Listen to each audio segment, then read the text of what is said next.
Our programs offer many languages. Please visit suprememastertv.com/schedule. Nos programmes offrent plusieurs langues. Veuillez visiter suprememastertv.com/schedule. Nuestros programas ofrecen varios idiomas. Visiten suprememastertv.com/schedule. Nossos programas oferecem vários idiomas. Acesse suprememastertv.com/schedule. हमारे कार्यक्रम पेश किए जाते कई भाषाओं में कृपया देखें suprememastertv.com/schedule。我们的节目提供多种语言，请看 suprememastertv.com/schedule。 Rancangan kami menawarkan banyak bahasa. Sila kunjungi suprememastertv.com/kataban-schedule. برامجنا متوفرة بالعديد من اللغات. يرجى زيارة suprememastertv.com/schedule. Наши программы предлагают много языков. Пожалуйста, посмотрите suprememastertv.com/schedule. Acara kami menyediakan banyak bahasa. Silakan lihat suprememastertv.com/schedule. Many things the Buddha taught because Ananda asked. So he has a great compassion also. Yes. If Ananda did not ask, we would not have all this. Maybe Buddha did not think about it. And if Ananda did not ask on behalf of the mothers of Buddha, then we would not have any nuns, Buddhist nuns nowadays. Please continue watching to find out more. Supreme Master Ching Hai's lectures are not a complete meditation instruction. Please do not try alone. For free of charge guidance, please visit godsdirectcontact.org or contact any of our centers near you.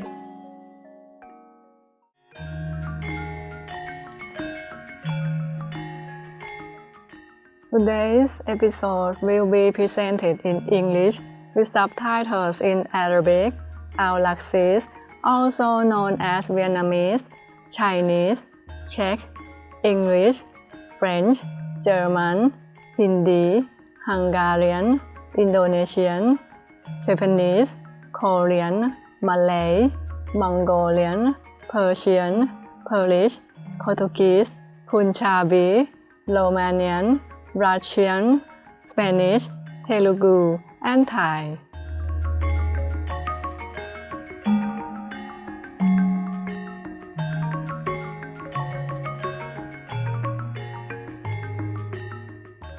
ดีใจที่ได้พบคุณผู้ชมที่มีเมตตาฉันชื่อธรรมรัตน์จากกรุงเทพในประเทศไทยที่มีอัธยาศัยดีผู้คนของเรามีความสุขในการฉลองการดำรงอยู่ที่มีค่าของคุณ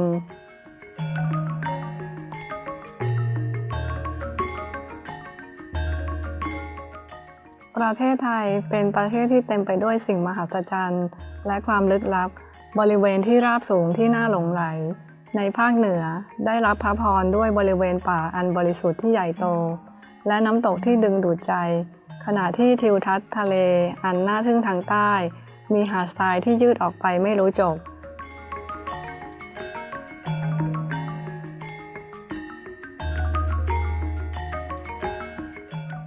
ท่ามกลางหมู่เกาะหลายร้อยแห่งภูเก็ตและพัทยาเป็นที่นิยมสำหรับวันหยุดพักผ่อนของครอบครัวและแน่นอนเมืองที่มีชีวิตชีวาของกรุงเทพเต็มไปด้วยการผจญภัย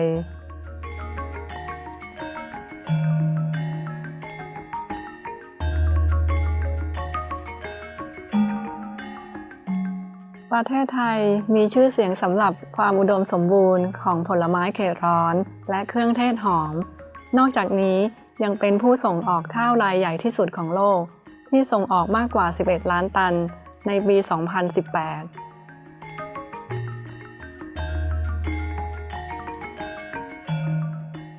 ในฐานะประเทศพุทธศาลเจ้าและวัดนับไม่ถ้วนปกป้องประเทศและมอบสันติสุขให้คนไทยที่อัธยาศัยดีและเอื้อเฟื้อเผื่อแผ่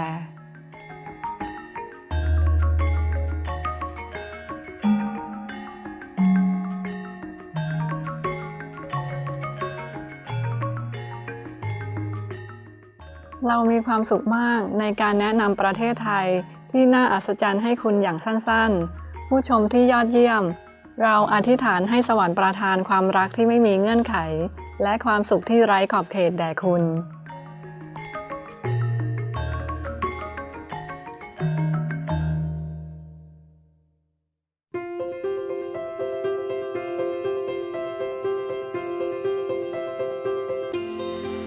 3 ทศวรรษท่านอนุตตราจารย์ชิงไห่ได้ทำให้โลกของเราสว่างไสวด้วยคำสอนจากสวรรค์ของท่าน อาจารย์ผู้รู้แจ้งอย่างสมบูรณ์ท่านถ่ายทอดการทำสมาธิวิถีกวนอิมสู่กลุ่มคนที่ปรารถนาที่จะค้นพบธรรมชาติของพระเจ้าภายในทันทีและเพื่อบรรลุหลุดพ้นจากสังสารวัฏชั่วนิรันดร์ในชาติเดียววิถีกวนอิมเป็นที่ปฏิบัติกันโดยอาจารย์ผู้รู้แจ้งทุกพระองค์อาทิเช่นพระพุทธเจ้าขงจื้อกูรูนานักพระเยซูคริสต์เล่าจื้อพระกิษณะพระมหาวีระพระศาสดามูฮัมหมัดขอสันติสุขจงมีแด่ท่านและท่านอื่นๆอีกมากมาย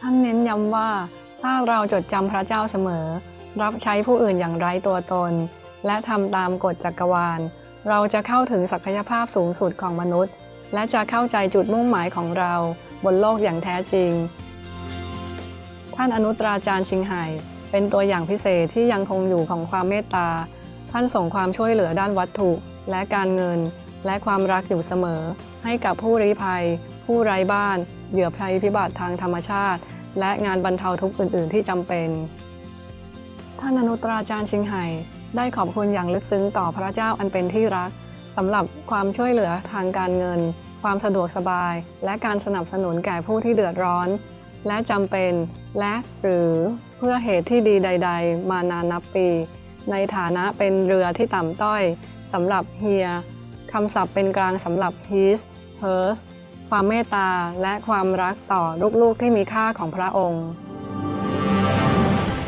ท่านอนุตตราจารย์ชิงไห่ขอบคุณทุกท่านด้วยความเคารพบุคคลพิเศษองค์กรต่างๆบรรดาผู้นำและรัฐบาลต่างๆสำหรับความจริงใจทั้งหมดของท่านความรักการสนับสนุนอย่างต่อเนื่องขอให้สวรรค์อวยพรท่านตลอดชั่วนิรันดรพวกเราสมาชิกสมาคมอนุตตราจารย์ชิงไห่นานาชาติใคร่ขอขอบคุณยิ่งอย่างจริงใจสำหรับความมีน้ำใจของท่านขออวยพรให้ท่านได้รับสิ่งที่ดีที่สุดท่านอนุตตราจารย์ชิงไห่ได้รับการสนับสนุนและความรักจากองค์กรต่างๆสื่อรัฐบาลและบุคคลต่างๆเช่นเดียวกับรางวัลมากมายจากพวกเขาอาทิเช่นรางวัลสันติภาพกุซี่ปี 2006 และได้รับการพิจารณาเข้ารับรางวัลโนเบลสาขาสันติภาพแห่งตะวันออกรางวัลผู้นำจิตวิญญาณโลกในปี 1994 รางวัลมหาวีในปี 2008 วันที่ 22 กุมภาพันธ์ และ 25 ตุลาคม ทั้งสองวันถูกประกาศว่าเป็นวันอนุตตราจารย์ชิงไห่พลเมืองกิตติมศักดิ์ของสหรัฐอเมริกาและอื่นๆและได้รับเกียรติตลอดหลายปีที่ผ่านมาด้วยรางวัลอื่นๆมากมายและรางวัลสำหรับการกระทำที่ใจบุญมีมนุษยธรรมอันโดดเด่นของท่าน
เราต้องขออภัยที่ไม่สามารถออกอากาศรางวัลและเกียรติยศอื่นๆอีกมากเนื่องจากไม่มีพื้นที่และเวลาท่านอนุตตราจารย์ชิงไห่ขอบคุณทุกท่านด้วยความเคารพบุคคลพิเศษองค์กรต่างๆบรรดาผู้นำและรัฐบาลต่างๆสำหรับความจริงใจทั้งหมดของท่านความรักการสนับสนุนอย่างต่อเนื่องขอให้สวรรค์อวยพรท่านตลอดชั่วนิรันดรพวกเราสมาชิกสมาคมอนุตตราจารย์ชิงไห่นานาชาติใคร่ขอขอบคุณยิ่งอย่างจริงใจสำหรับความมีน้ำใจของท่านขออวยพรให้ท่านได้รับสิ่งที่ดีที่สุดอย่างที่แท้จริงสำหรับเพื่อนสัตว์ที่งดงามของเราท่านอนุตตราจารย์ชิงไห่ส่งเสริมการทานอาหารจากพืชที่สงบสุขและเปลี่ยนด้วยรักและจินตนาการว่ามวลมนุษยชาติตื่นขึ้นรับรู้ถึงความศักดิ์สิทธิ์ของทุกชีวิตโลกทั้งโลกเป็นวีแกนที่สงบสุขและรุ่งโรจน์เป็นโลกที่สัตว์และคนใช้ชีวิตด้วยความปรองดองผาสุก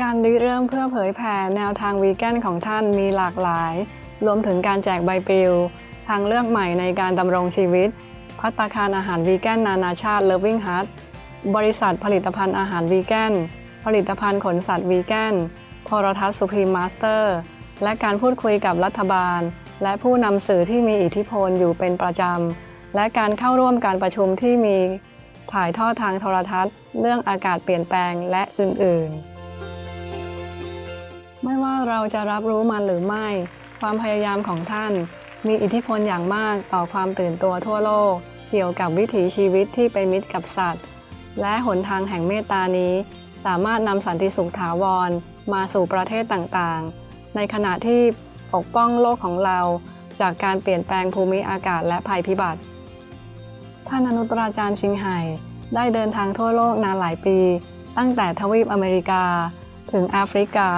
จากยุโรปถึงโอเชียเนียและจัดปาฐกถาหลายร้อยครั้งกับสาธารณชนและลูกศิษย์ของท่านในหัวข้อทางจิตวิญญาณต่างๆหลากหลายหัวข้อวันนี้เราได้รับพระพรที่จะนำเสนอการบรรยายธรรมที่ลึกซึ้งเรื่องหนึ่งชื่อว่าพระสูรางคามสูตรสภาวะถูกครอบงำของสังขารขันธ์ตอนที่1ของ8ตอนในระหว่างอาจารย์และลูกศิษย์ให้ไว้ในภาษาอังกฤษในวันที่28ธันวาคม2018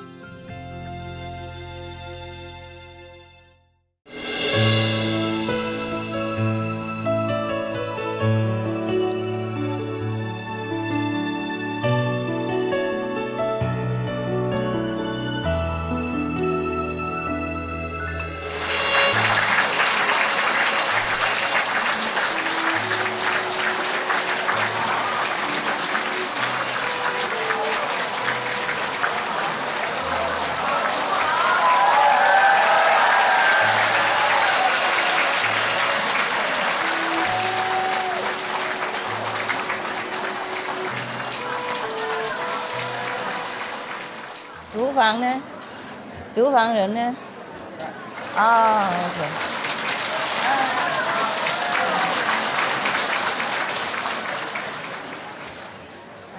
你带过去厨房人。举手厨房，厨房举手 ，OK， 要给他们的，给他们，还有给他们 ，OK， 谢谢大家哈。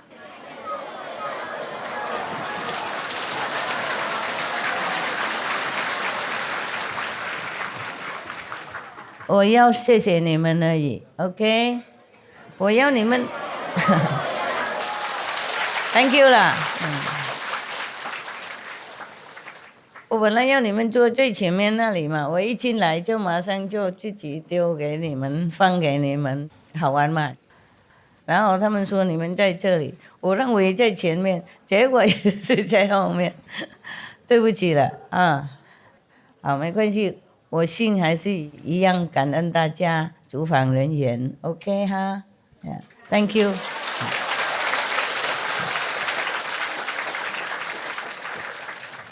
煮给旗舰人唱不容易哈，每天你们煮的好好啊，我不知道你们怎么弄的，不过做的好好，好像神通广大啊，好很棒。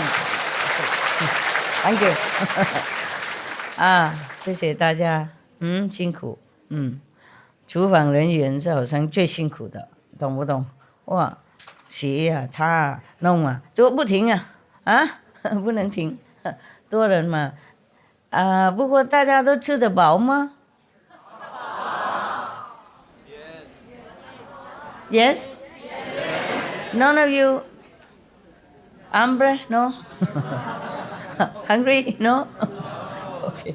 You understand, huh? Spanish. Oh, man. Yes. Lucky you all intelligent. Yeah. Yeah, I just do hambre, you know everything. You understand what it means. All right. Yeah. I'm not sure if the system here is working well. I tell them to try their best, okay? If not, then we just go to Sihu nearby, huh? It's in same province, yeah. Sihu is, you don't have this building, but you have a warm kind of tent, a big tent, and then you put your tent inside. Double, warm. Yeah, same with me. I have an inside tent and outside there also. I put some curtain, on the edge of the wherever, some structure. I cannot nail anything, some, but I cannot nail them all because they are iron. So what I do, I open a little door, and then I knot the how you say, the string. I knot it too big, and then I shut the door so and lock it. So the string from this side of the door, also the same side and the other door, and they hold it. There's no nail. I just put, in between the door and the door frame, and then I close it. And then lucky I brought some of these pin stuff, the safety pin. I brought a lot of things, even my hammer, my screwdriver, my plier, and some nails, some hook. It just don't work here. And some string, and then I hang some curtain, so some piece of cloth that I found, because up there it's very windy. Yeah. Otherwise, when I'm inside the tent, it's okay. Just when I walk around, everything just flying, cups and box. So I just hang some curtain, just stop some wind. Yeah. But it doesn't really stop, so I push whatever table or chair, against the wall, and it hold the curtain somehow. And you gotta use your IQ, huh? I prefer that, than in the room. Well, I preferred the room before, but since it's not very clean yet at the moment, I mean, spiritually, so I go to the roof, in a tent. I like it there. It's okay. There's no feeling of discomfort or complaint, nothing. It's just wonderful to have a tent. In the Himalaya or in India before, I don't even have a tent. Yeah, I just have a sleeping bag and an umbrella. That is my tent. Yeah, when it rains, I just sit, close it together and the umbrella on top. It's okay. I don't know, maybe heaven feels sorry, so when I was there, it's not much raining. And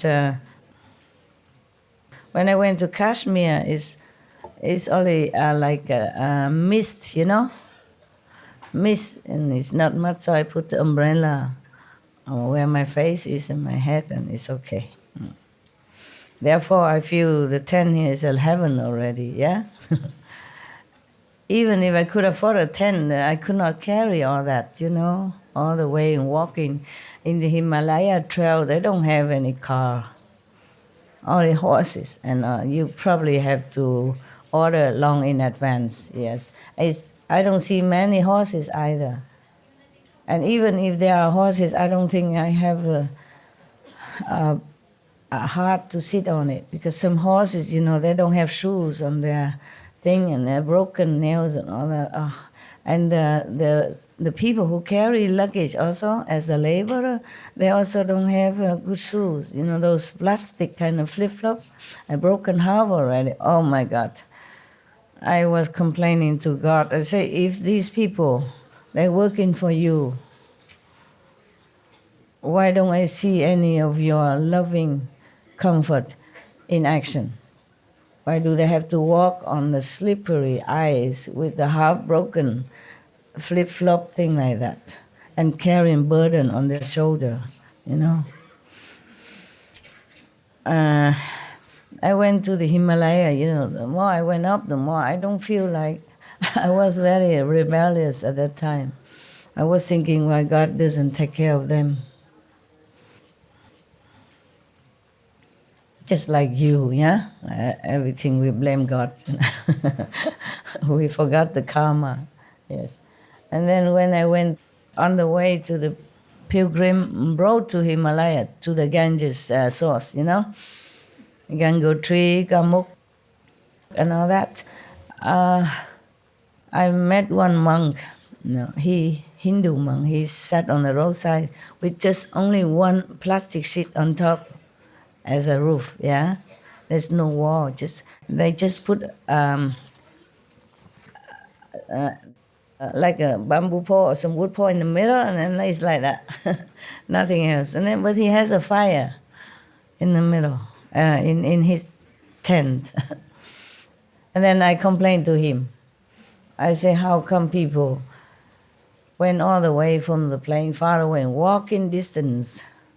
Yeah, why God doesn't take care of them? They come here to worship God in their heart. How come they're so poor and so working so laborious in such a condition like that? You know, the ice block is slippery, huh? It's not just snow. Some part are just pure ice, you know, very glad and very slippery. That is where danger lies, you know? Yeah. I'm so worried about the horse. Sometimes he cannot grip the ice and it's just staggering around, and my heart's pain so much. And I was really, really sorry. I was feeling bad about God at that time. Yeah. And so I complained to the monk, yeah? And he enlightened me. He said, you don't know.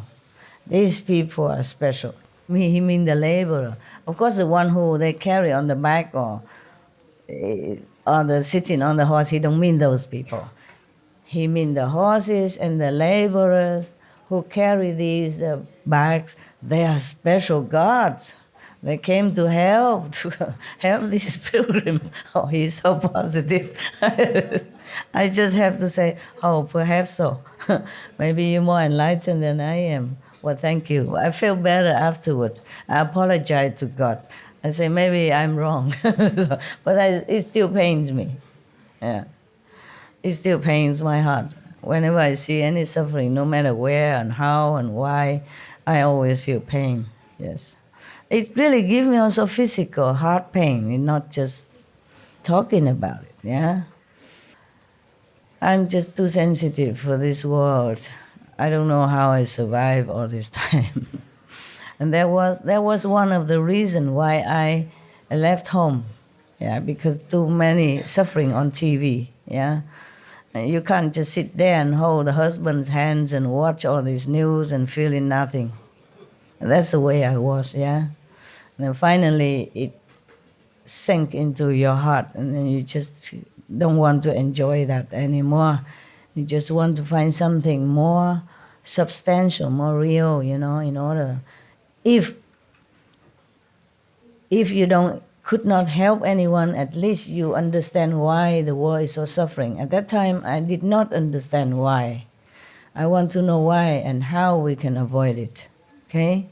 I did not think that maybe I could help anybody yet, but I really just want to search for something better than just sitting in front of TV, holding my husband's hand and, you know, snatching some snacks and enjoying this and that, or even the news, yeah. That is the first ever reason why I wanted to leave home. Okay, well, I hope you guys are better today. I see less of these masks. Are you feeling better? Yes? 有没有翻译？好，今天什么都比较好。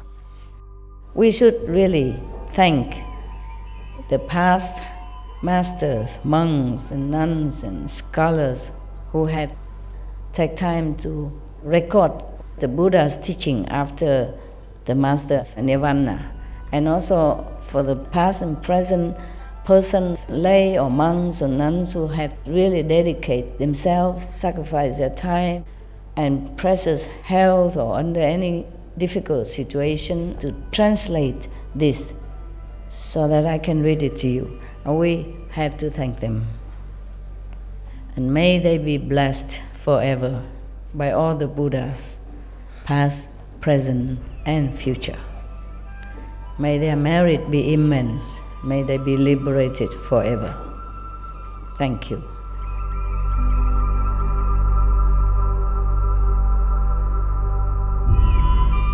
According to Buddhism and the believer and the tradition, when you read Sutra and all that, you have to put on incense, flower, and bow to the Sutra first and thank all the Buddhas and Bodhisattva in 10 directions, all respectfully, before you read it, okay? And then you cover the Sutra also with silk or, beautiful cloth, and I just make it more popular. Yeah, more easy, simple. And I apologize to all the Buddha. I say if I done something wrong, according to the tradition, my heart is full of respect. It's just that I cannot always do that. So please, all the sin, whatever I've done wrong, is all on me. At least other people, they hear the names of the Buddha, according to the Sutra, they will get benefit. Yes. So yesterday, we were reading, the Buddha was requesting his disciples and the Bodhisattvas to try their best to protect all beings. Yeah?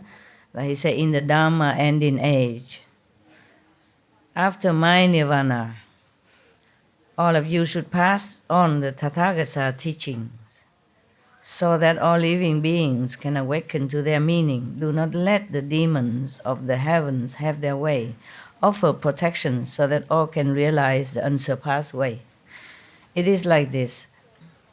The Buddha knew after his nirvana, there will be somebody or anybody or a lot of body come up, maybe just wearing the monk robes, or maybe just pretend to be Vimalakirti number 2nd or number 3rd, and teaching people the Buddha's teaching without understanding anything. Maybe just read, and somehow maybe enter some samadhi and then talk nonsense. Yeah, or leading people into a bad way, just like the way we discussed yesterday with this physical lust. Yeah, okay. So the Buddha knew that. It is funny, after any master died, they just try to copy it. Yeah, not his own direct disciples or descendant of disciple.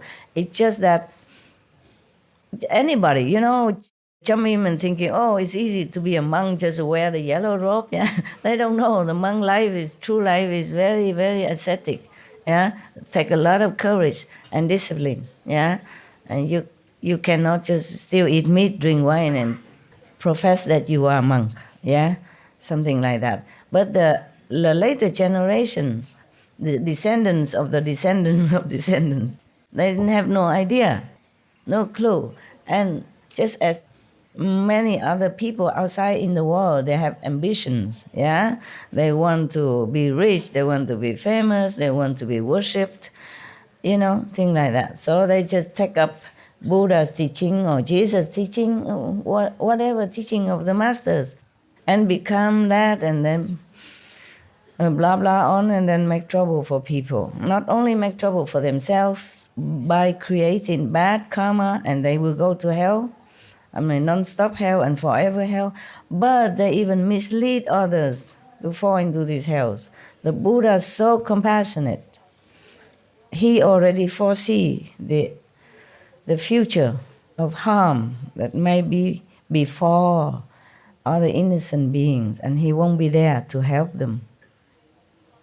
It is like that. So you can see many different religious order people copy the masters, yeah, and doing all kind of ritual and all kind of ways, just to entrap people in there and making them busy with just ritual, useless, all kind of useless thing, wasting their time and obstructing them to find the real master to be liberated. So the Buddha said that. The reason he tell all this, we also have to thank the Reverend Bodhisattva High Soul Ananda also for asking the Buddha. Yeah, we have to thank him. We thank you very much.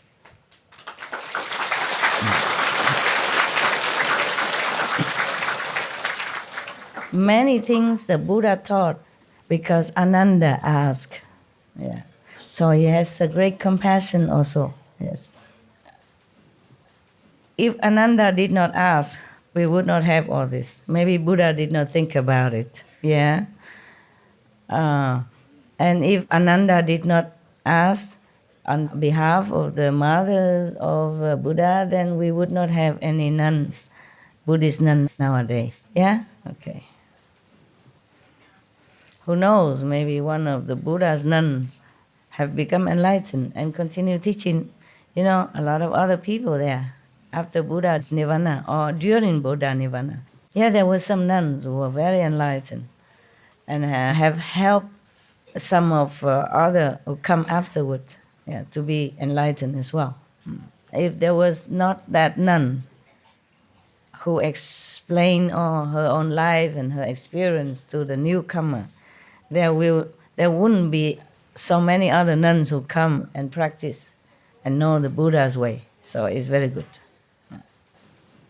So Ananda is very great, great Bodhisattva, even though he played his humble role as a Buddha, and not know too much assistant, but he truly possessed the great love of the Bodhisattva, of a great saint.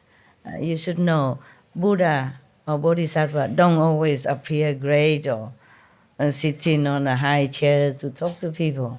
They do many different ways to lead different sentient beings. Even the Buddha say you have to be even a butcher and prostitute so that you can do the same like them so that you can befriend them, then you can tell them. Yeah, maybe visibly, maybe invisibly. Huh? Oh my God. There's no end to what the Bodhisattva and the Buddha is doing. And then the sentient beings is still so blind and groveling in darkness. Isn't that frustrating? All because of Maya. Maya. It's too much test to pass. And not many can pass. That is the problem. If you can pass, okay, but look like, so difficult. Some people meditate by themselves or enlighten themselves and they become particular Buddha, they enlighten alone by themselves. But that was because they have past life seed of enlightenment already. But some people, anyone just jump in and meditate and read in the Buddha Sutra and proclaim that he is already a saint. This is a thing very, very dangerous to many people. Not just to himself, but to many people. So be careful what you say, huh? Okay. Don't tell me anymore that you're 7, 6, 8 level and all that nonsense. All I hope is that you're liberated. Listen to me and don't do anything wrong so that I can fish you up quick. That's all I hope for, really. I don't expect any of you become anything big. If you can, wow, I'll be very proud and happy, but I don't dare to expect a lot, okay? Just meditate, be good.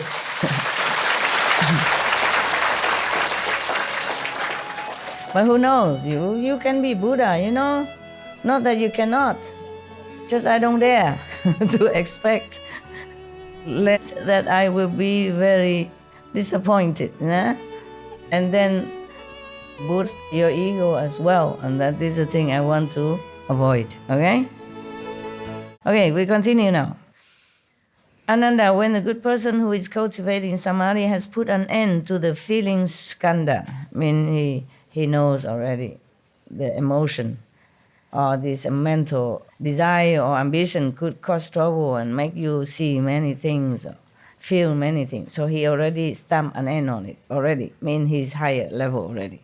He stopped listening or seeing all this kind of nonsensical which arise from our senses, and the mental or psychic, everything.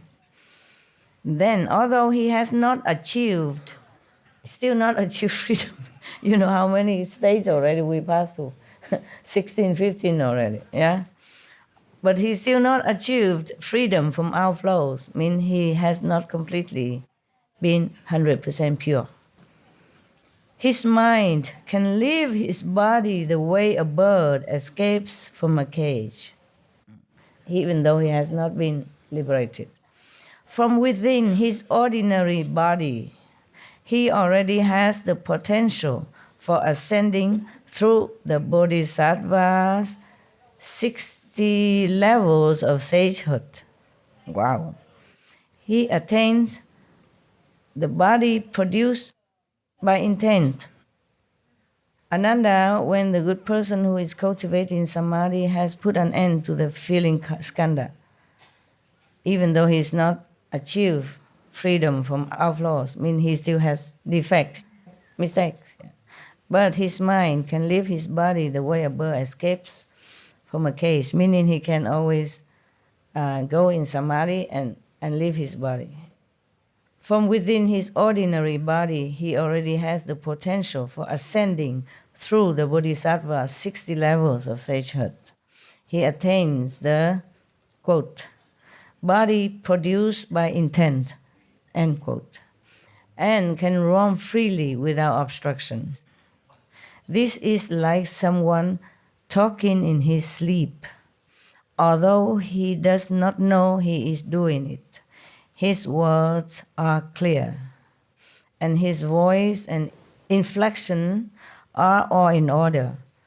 So those who are awake can understand what he is saying. This is the region of the thinking skandha. He left the feeling skandha region and the form skandha region, but he entered another skandha region. It's called thinking skandha. Okay, continue.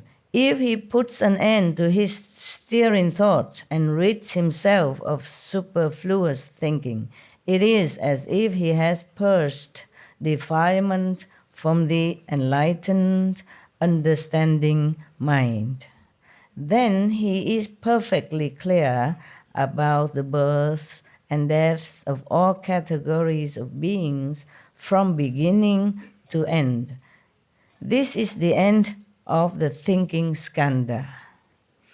He can then transcend the turbidity of afflictions. Contemplating the cause of the thinking skandha, one sees that interconnected false thoughts are its source. He will know that now. Or someone who are more enlightened than him sees that the interconnected false, incorrect thoughts are its source. Ananda, in the unhindered clarity and wonder that ensues after the feeling skandha is gone, this good person is untroubled by any deviant mental state and experiences perfect, bright concentration. Within samadhi, his mind craves its perfect brightness, so he sharpens his concentrated thought as he greedily seeks for cleverness and skill. At that time, a demon from the heavens sees the opportunity it has been waiting for. He can go through 60 state of enlightenment and still get the demon's trap. Each spirit possesses another person and uses him as a mouthpiece to expound the sutras and the teachings. This person, unaware that he is possessed by a demon, claims he has reached unsurpassed nirvana. When he comes to see that good person who seeks cleverness and skill, he arranges a seat and explains the teachings. In an instant, he may appear to be a bhikkhu, enabling that person to see him as such, or he may appear as a chakra, mean the god, one of the heaven god of the 33 heavens, or as a woman, or as a bhikshuni, mean a nun, or his body may emit light as he sleeps in a dark room. Okay, so this is not the person who is just practicing, but the demon possessed somebody else and then appear to this cultivator in meditation or normally, and then appear like he's a bodhisattva or monks and nuns, and so telling him things, yes? Because this one, the ghost or the demon, of course, has some power. So when he sleeps, he even emits lights and all that. So other people would think, wow, must be a saint. It happened. Yeah, some people have that before. Before here, not here. In Taiwan, yes. Somebody sleep and don't have electricity, but then the room is brightened. The good person, meaning the one that has been seeking cleverness and skill, while meditating, the good person is beguiled and fooled into thinking that the other is a bodhisattva, the one who emits light when sleep in dark room. Yeah. He believes the other's teachings and his mind is swayed. He breaks so his mind became misled, because he believed in this demon who possessed another person and emit light and talk dharma and all that stuff. Yeah. Emit light in a dark room, eh? We would all think that that person must be a saint, right? If we saw that ourselves, something extraordinary. Yeah, many people believe that. Some in Taiwan, happening. It happened. I don't know if it's still happening, but it happened. And people believe a lot in that person. So the person who meditates and passed through so many stages already still seek cleverness and skill. So this good person have been preached by the demons possessed person. And now he think that that person who is possessed by demon is a bodhisattva, a saint. Therefore, this so-called bodhisattva was preaching to him, and then he believed it. So his mind wavered. So he breaks the Buddha's moral precepts. Oh, that's bad. Not just misled, but break the precepts. And covertly indulges in his greedy desires, many desires. Whatever he desired, he fulfilled it. He indulged in it. So the other person is fond of speaking about calamities, auspicious events, and unusual changes. He may say that a Tathagata has appeared in the world at a certain place.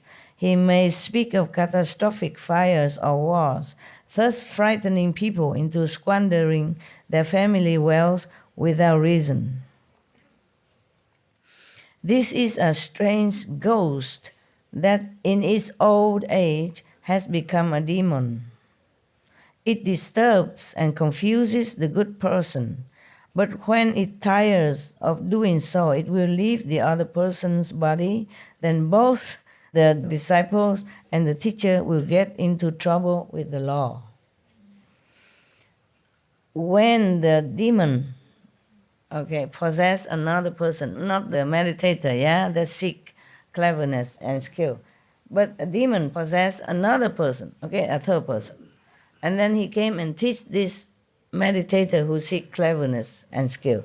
And he preached a lot of things and talked about so many things, and many people believe him, follow him. And this ghost or this demon side of the game, he left. And then the person who was possessed before became nothing. And the so-called disciple, the meditator, also became, both of them became nothing again. Or sucked up the energies and strength and power and faith or whatever. And they continue to do bad things. Because the so-called master taught him that. Both of them continue to do bad things. But without the power of protection of that demon, they both will be caught by the law. Maybe before, when that demon's still there, he will kind of ward off any power that comes. But after the demon left, then they still continue to do bad things, with their desires. Then the government will catch them. You, Ananda, Buddha continued, you should be aware of this in advance and not get caught up in the cycle of transmigration. If you are confused and do not understand, you will fall into the relentless hells. There's some more. My God. Meditation is not all that safe if you don't know how. Kuan Yin is the safest already. Unless you still go and mess up with local ghosts and stuff like that in those small, sometimes local people make some local thing to worship some local god. And if you come worship them, sometimes they possess you if they like you. And then if you seek other higher dimension by another master, they will make you trouble. Like the one who asked yesterday. In case you have that trouble, in case you have come and worship some lower god, some deity somewhere, and they possess you, then just say that I'm a disciple of Supreme Master Ching Hai. If you leave me alone, she might be able to help you to elevate your status. If you continue to harm me, then even if I'm harmed, you will not be any good. Yeah? So you leave me alone and I practice, I can share some of the merit with you. And I might pray to my master to help you, okay? Then they will stop giving you headaches. Do not despise them or anything. Just say thank you for helping me all this time, or being with me somehow. Help me in any small way, but I want to study with Master Ching Hai. Yeah? Just leave me alone and you'll be benefited. Better than harming me. So further, Ananda, the Buddha say, in the unhindered clarity and wonder that ensues after the feeling skandha is gone, this good person is untroubled by any deviant mental state and experiences perfect, bright concentration. Within samadhi, his mind craves to roam about, so he lets his subtle thoughts fly out as he greedily seeks for adventure. Still have ambition, still have not stopped. At that time, a demon from the heavens sees the opportunity it has been waiting for. Its spirit possesses another person and uses him as a mouthpiece to expound the sutras and explain the teachings. Of course, he cannot explain well. It's just because somebody don't understand, don't know. So whatever, stalking will do. The evidence abounds. Yeah, you can see everywhere people go and preach and talk, repeat the sutra, repeating the Bibles or any others of past master teachings.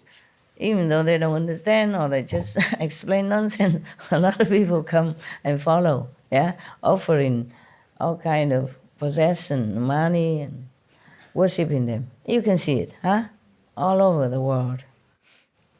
Jesus also warned us that beware of the wolf in the lamb's clothing. So the person who has been possessed, of course he doesn't know. Huh? He's been blindfolded and seduced or bewitched by the power of the demon from heavens. From heavens, mind you, very powerful, okay? Not just a normal demon from your local little memorial place outside in the corner of the street. No, from heavens. So imagine how powerful he can be. At least more powerful than us, the human, in the human bodies, understand? But if you are straightforward, you keep the moral precept, at least the 5 precepts only, that's good enough. No one can touch you. No one can touch you, and don't worship anyone except God. Even if you don't find any master, if you don't believe me, just worship God only. God Almighty only, okay? Or Buddha, truly Buddha in your heart. You just ask for the true Buddha, worship maybe Shakyamuni Buddha, Amitabha Buddha, or God Almighty, or Jesus in your heart. You hold on to that, okay? If you ever doubt me or got out of here or got out of my circle, believe in God, believe in Buddha. Don't go worship any lower God. Or even gods from heaven, yeah? They might mislead you and you'll be in trouble. Rather, don't have any master or any spirit or anything, okay? Just worship God until you're clear whom you want to follow, okay? Whom is the one worthy of your trust, okay? Rather have no one. Otherwise, you'll be misled and then it's too late, Too late to turn around. Your life is precious, I tell you. If you lose this life, you never know when you get it again. You never know when you can find master again, true master. Many masters are enlightened, but what degree? Some are just 3rd degree, or 4 level, yeah? 4 is not bad already. Mostly just 3rd. They are enlightened. Not yet not, but not enough. Okay, not enough to liberate you. Some of my former teachers, I had to have them to bring them to the higher level, at least to the 4th level. Maybe cannot bring to the 5th immediately, but the 4th, they are liberated. Because I also thank them for helping me, for loving me, for doing their best. Whatever they know, they teach me. Maybe they only know that much, but they taught me with all their best. At least they don't lead me astray somewhere, okay? Go and worship demon or some magical things, yeah? Yeah, at least. All right, so now, remember, God, Buddhas, Bodhisattva, saintly, enlightened beings are everywhere, everywhere. What I mean is everywhere, wherever you are. Their essence, yeah, their souls, their spirit, always everywhere. And if you sincerely pray, they will help you.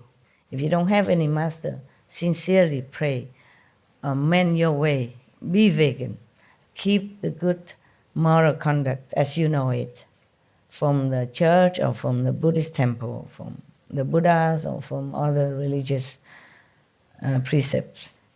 If you don't believe me for any reason, be a good person, keep the precepts, worship God and Buddhas. No lower God, no lower spirit or anything like that. They could harm you and then you can't get out. You can't get out of their clutch. And then even later, if you go find a master again, they make trouble for you.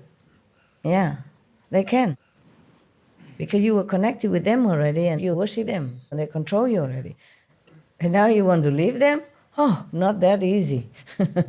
I'll show you who's powerful. In the human body, you are helpless. You're helpless. So just hang on to the pure teaching. That's why when the 10th Guru of the Sikh died, he said, just trust the Granth Sahib, the teaching of the past Sikh master, because it's pure, at least. It won't lead you astray. Yeah, if you don't find any master, worship that.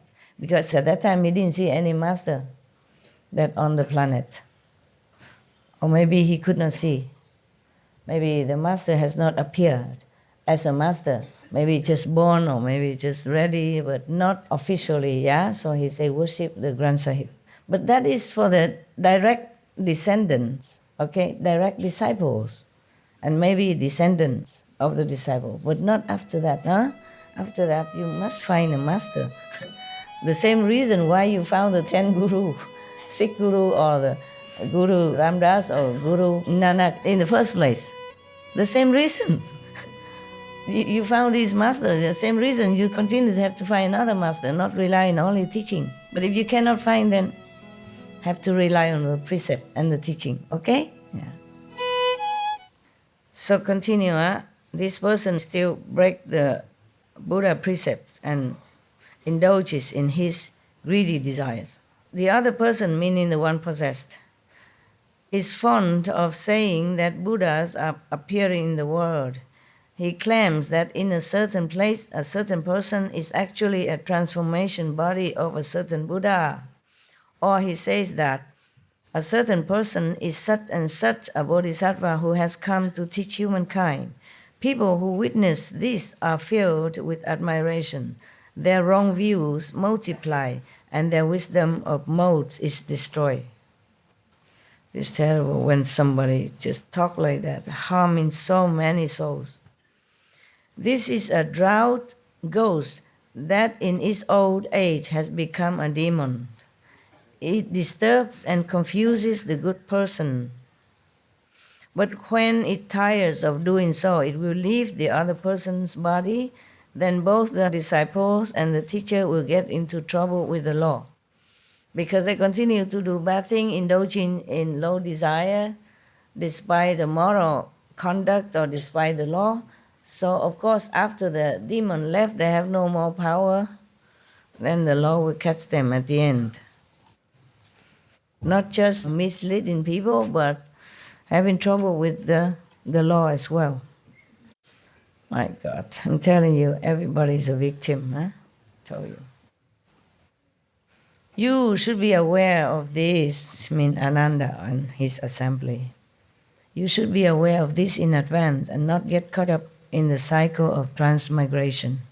If you are confused and do not understand, meaning Anand, because Anand asked him, you will fall into the relentless hell.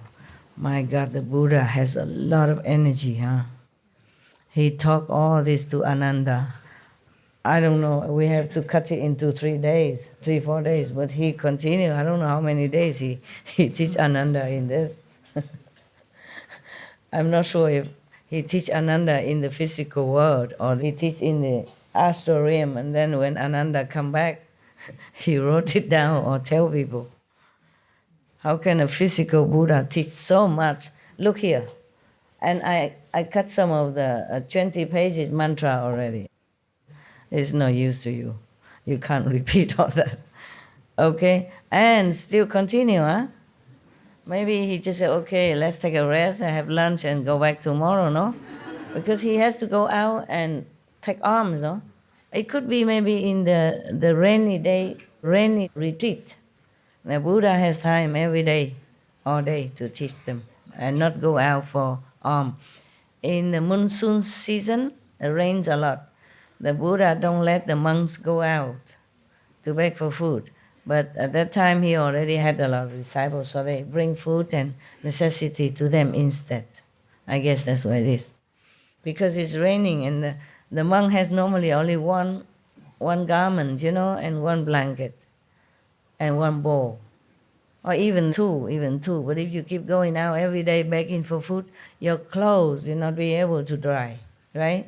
I know that because when I was in the Himalaya, I had only 2 pairs of Punjabi clothes. And even it's not rain, it gets wet quickly. And I'm so clean, and habit dies hard, In my own life, anywhere, I wash my clothes clean. If any speck on it, any spot on it, I cannot bear. I wash right away, yeah. So in the Himalaya, sometimes it rains or sometimes no rain, but because the snow melted, and I walk all the time, and the mud spraying from my feet or from somebody else walking next to me, or from horses' feet, and spray on my white Punjabi. I wear white, 2 pair of white, cheap cotton. And then at evening, when everybody cannot walk no more because they have to stop to eat or something, I don't remember how I eat my food there. I don't remember if I ever eat. How did we do that? I can't remember eating. Okay, never mind. But everyone else, who went to pilgrim, somehow they find food. I can't remember how. Nobody cooked there. And then we go and stay in some mud house, mud floor and all that. But my clothes, I have some black spot from the mud. And I wash.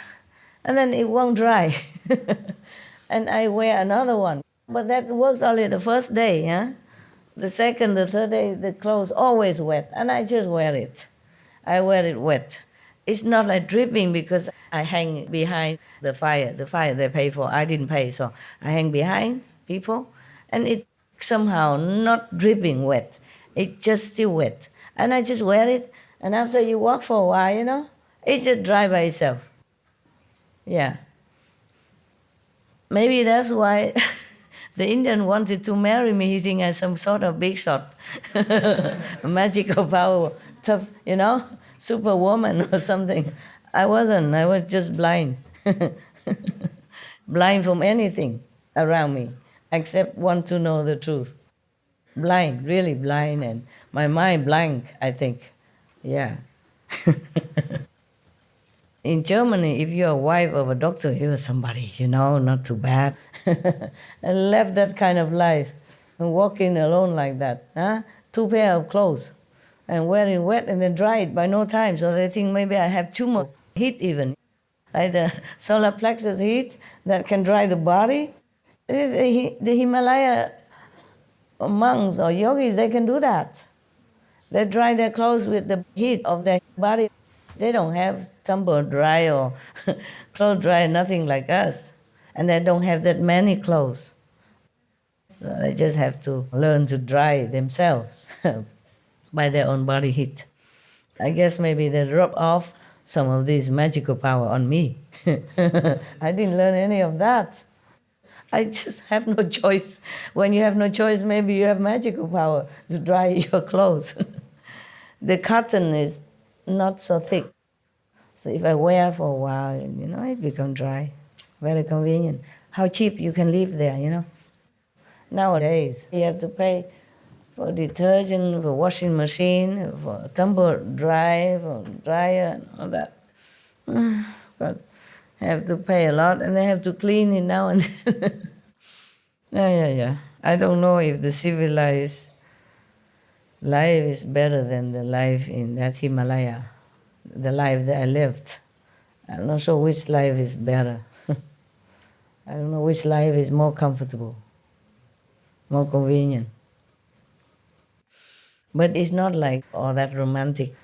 You walk and then you have to go and find your bathroom, and sometimes you're in the wilderness and then you hear some noise and you're scared, some animals, yeah. And also sometimes you can't find food. Yeah, and now I remember one time. The only one time I remember food is that time, because I went into a small store, so many pilgrims, and he has only half of the bucket of the flour, the flour that they make chapati. And I can get only one chapati. And that's already lucky. People who come behind, they say only the empty bucket, no more. Just a small little boy from somewhere village, he has only half a bucket of chapati flour. It tastes like heaven. Oh my God, I never remember anywhere tastes so good like that. I just remember the coming down from the Himalaya, I got that. Anywhere else, I don't remember how I got food. I don't remember if I ate. I cannot really remember. Just that time, only one, because it tastes so good. And then I asked for some more, I don't have more. Tastes so good. So it's not like you take a stick, like master, and a sleeping bag, 2 pair of Punjabi, and then you walk there, and maybe somebody want to marry you and that stuff. It's not like that, okay? The road is very difficult to walk sometimes. And if you're not careful, you fell down and die. Okay? Because it's very stiff. Some places high mountain, and down there is a river or the ravine, something, you can die anytime. And also because the ice is very slippery, yeah? So do not copy, okay? I don't recommend, really, I don't.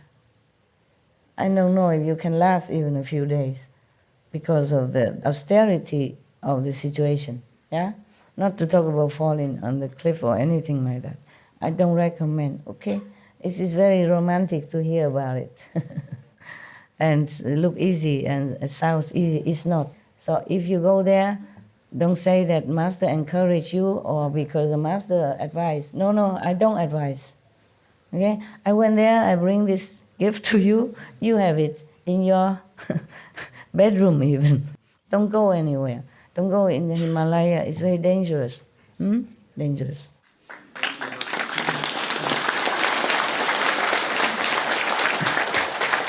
If you don't believe me, you ask this Indian brother if all the Indian think is a dangerous place or not. You tell them, brother. You tell them. That is the reason I took the shortcut. A shortcut, okay. Yeah. You tell them detail about the Indian, how do they think if you don't know where you're going and you don't know which guru to follow, you don't know which guru to find, and there is no road, nothing. So every day it snows and the road is covered, and so I'm still surprised at how the little master came back safely. Yeah, I'm surprised too, now that I know about it. I did not really know. I mean, I heard about it, but when you hear, it is like, okay, a novel story, you know, just like when you watch something on TV, you did not think anything much. But when you do it, it's different, okay? Even if you find a master, everybody looks like really enlightened, but you cannot figure out the difference. It's true. Many so-called monks or other masters just come tell me, I am the guru. I will teach you this, I will teach you that. It's true. And after I stay with them a few days, I know it's not what I want. Yeah, I also don't know how I went back here. It's not only finding the master, but the road and all that, very difficult. Yeah, every comfort that you think you might have because you have money is wrong. Even you have a lot of gold or money with you, you can't even buy food there. You can't find a hotel or anything like that. As your brother said, there's no road. You don't even know which road, and then the roads are all covered with snow and with ice. Please don't go, eh? Please don't. Master, did you go to the Manas Sarovar? They say angels come and... I went also many places. I can't remember much. Mansarovar is a lake, right?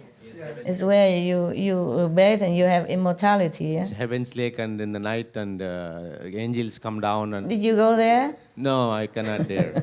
Why not? It's very dangerous and risky, and probably when I'm old, just to see, I'll hire a helicopter and go. If you have helicopter. Helicopter probably is the best solution, so you don't have to walk on dangerous road or slippery road. But helicopter is not always safe in the weather. In the Himalayas, sometimes it changes so quick. Earlier, we used to have all those ideas to go and see places. Now you don't have to go anywhere, and master is there, so that's enough. It's not much that you can search there, okay? Yeah. It's very good, yeah, for good memory, for encouraging people to practice. And it's also good if you want to see it for your satisfaction. But there's not much you can derive from it. Very dangerous, okay? Dangerous. Do they have tiger in the Himalaya? No. Bears? Yeah, bears are. Yeah. Big. Oh, whoever the biggest in here, they're bigger than you. Yeah. And if they roar, your soul leave the body without meditation. No need master. They just roar and come to you, and then your soul just leave automatically, you know? Easy. Especially when you go out in the wild looking for a private place to do your business. Oh, man. Yeah, it's not all that romantic, okay? Okay, now the person is in good state of samadhi, but he is still greedy. It's not about greed, but maybe too anxious, too fanatically want to seek union, spiritual oneness, yeah? And so he clarifies his concentrated thought as he greedily seeks for union with God or the divine or whatever. That even still not good. You just let things take its course is better than pushing it. Huh? Because if you're so greedy in such a way or so fanatically seek for union with God when you're not ready, then the demon from the heavens sees the opportunity it has been waiting for.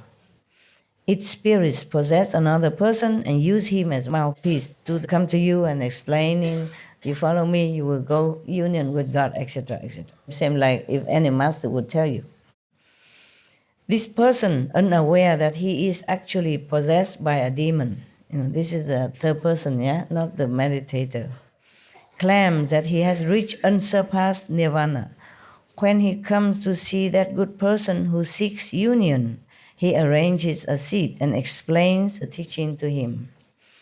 Neither his own body nor the bodies of those listening to the lecture go through any external transformations, but he makes the minds of the listeners become enlightened before they even hear him speak. So they experience changes in every thought. They may have the knowledge of past lives or the knowledge of others' thoughts. These are what we call, you can read other people's mind, yeah? One of those power that you can acquire through meditation. But there's nothing much, okay? You can have it to use it. You can use it if you can control it. Otherwise, you'll be disturbed by everybody else's thought all day. You'll go insane, yeah? No good, no good. Maya has tried that on me once. He make me hear people talking, see people doing things from far, far away land. I said, oh, get over there. Go away. I don't seek this kind of cheap, I say cheap game, Yeah. Yeah, the Maya try many ways to enchant you, to make you stray away from your noble, high purpose. So they may even see the hells or know all the good and evil events in the human realm. They may speak verses or spontaneously recite sutras. Each person is elated and feels he has obtained something unprecedented. See, this is all for magic. The good person is beguiled and fooled into thinking the other, the preaching one, is a bodhisattva, the possessed one. You see how powerful the demons can be, huh? So powerful. So we really are very vulnerable to all kind of cheating, all kind of misleading. Oh, really terrible. That's why I'm telling you, I feel sorry for everyone, even the worst criminal. Yeah, who knows? Maybe the demon possess him and make him do things like that. Yeah, it happens, Sometimes a criminal, they did something, and when they're out of that possessed state, they don't remember what they did. But of course, the police won't believe him. That is a problem, yeah.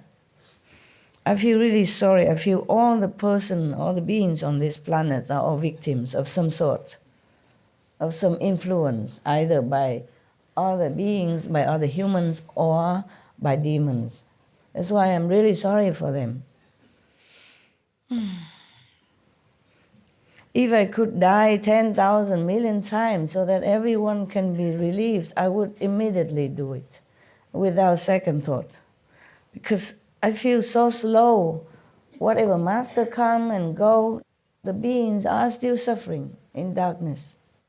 There's no way that can make everyone liberated out of the Maya influence. And they suffer so much life after life. So, because he believed that the possessed person who preached to him is a bodhisattva, so his thoughts become entangled in lust. Yeah, he say love here, but it's not what we mean by love. In that kind of physical attachment and lust. So he breaks the Buddha's moral precepts. That's why I say lust, I don't say love, because if you have love in your heart for other beings, for other suffering people, then you won't break the Buddha's precepts, yeah? And you don't covertly indulge in your greedy desires, as the Buddha described here of the meditator who went astray. But my God, is not his fault. He just have false thinking, false concept for a moment or two, or maybe even constantly. But he did not intend to harm anyone, and the demon still can possess him. It depends on how you. It's not like, okay, you want to become Buddha or you want to be one with God, then all the demons will come make trouble for you. It's not like that. It depends on why you want it, how you want it. Otherwise, the Buddha also wanted to become Buddha. But the demon also came to him and he told him, get lost. Just like Jesus meditate in the desert, demon also come to him and offer him the whole world. And he said, get behind me, go away. So imagine, Imagine normal people, how much would they be like seduced into doing wrong thing or in the wrong concept? That's why I told you I feel sorry for everyone. It's all victims. Once you came to this physical world, you are vulnerable to all kinds of attacks, all kinds. Not just physical, mental, psychic, emotional, but even spiritual attack. So he is fond of saying, same to other ghosts before him. The possessed person is fond of saying that there are greater Buddhas and lesser Buddhas, earlier Buddhas and later Buddhas, that among them are true Buddhas and false Buddhas, male Buddhas and female Buddhas, and no such thing as male and female Buddhas. Unless the Buddha descend into this physical world, there's nothing as female and male in the Buddha's realm. And that the same is true of bodhisattvas. When people witness this, their initial resolve is washed away and they easily get carried away with their wrong understanding. Meaning, when people come to this ghost possessed person, they came with good intention, pure desire to know God, to know the Buddha, yeah. But then after they hear him talk, even though he talk about Buddhas and all that, but he diluted their resolve, their pure intention in the beginning. So instead of encourage them, the listeners, followers, to continue with their noble resolve when they start, their preaching, so-called preaching of the Buddhas and all that, have the opposite effect. This is a problem, you see? So at least you can know the wrong from the right, huh? If somebody preached to you, and you certainly feel like, oh, I don't care about precept, or there are better Buddha somewhere, in heaven, I should seek for that instead of worrying about Shakyamuni Buddha or Amitabha Bodhisattva, etc., or God. So instead of making the people have more firm belief in their belief, like believe in God, believe in Jesus, believe in Buddha, they just dilute their belief and make them feel more confused, thinking the Buddha is not too good, Jesus is nothing, etc., etc., and they lost their faith, okay? So that means this is a fake master, in any case. If they make you doubt God or the past great masters, then no good, okay? No good. This is a male ghost that in its old age has become demon. It disturbs and confuses the good person, but when it tires of doing so, it will leave the other person's body, then both the disciples and teacher will get into trouble with the law. It's similar to the above cases. You should be aware of this, Ananda and other monks, should be aware of this in advance and not get caught up in the cycle of transmigration. If you are confused and do not understand, you will fall into the relentless hells. Oh man, so many hells. Oh.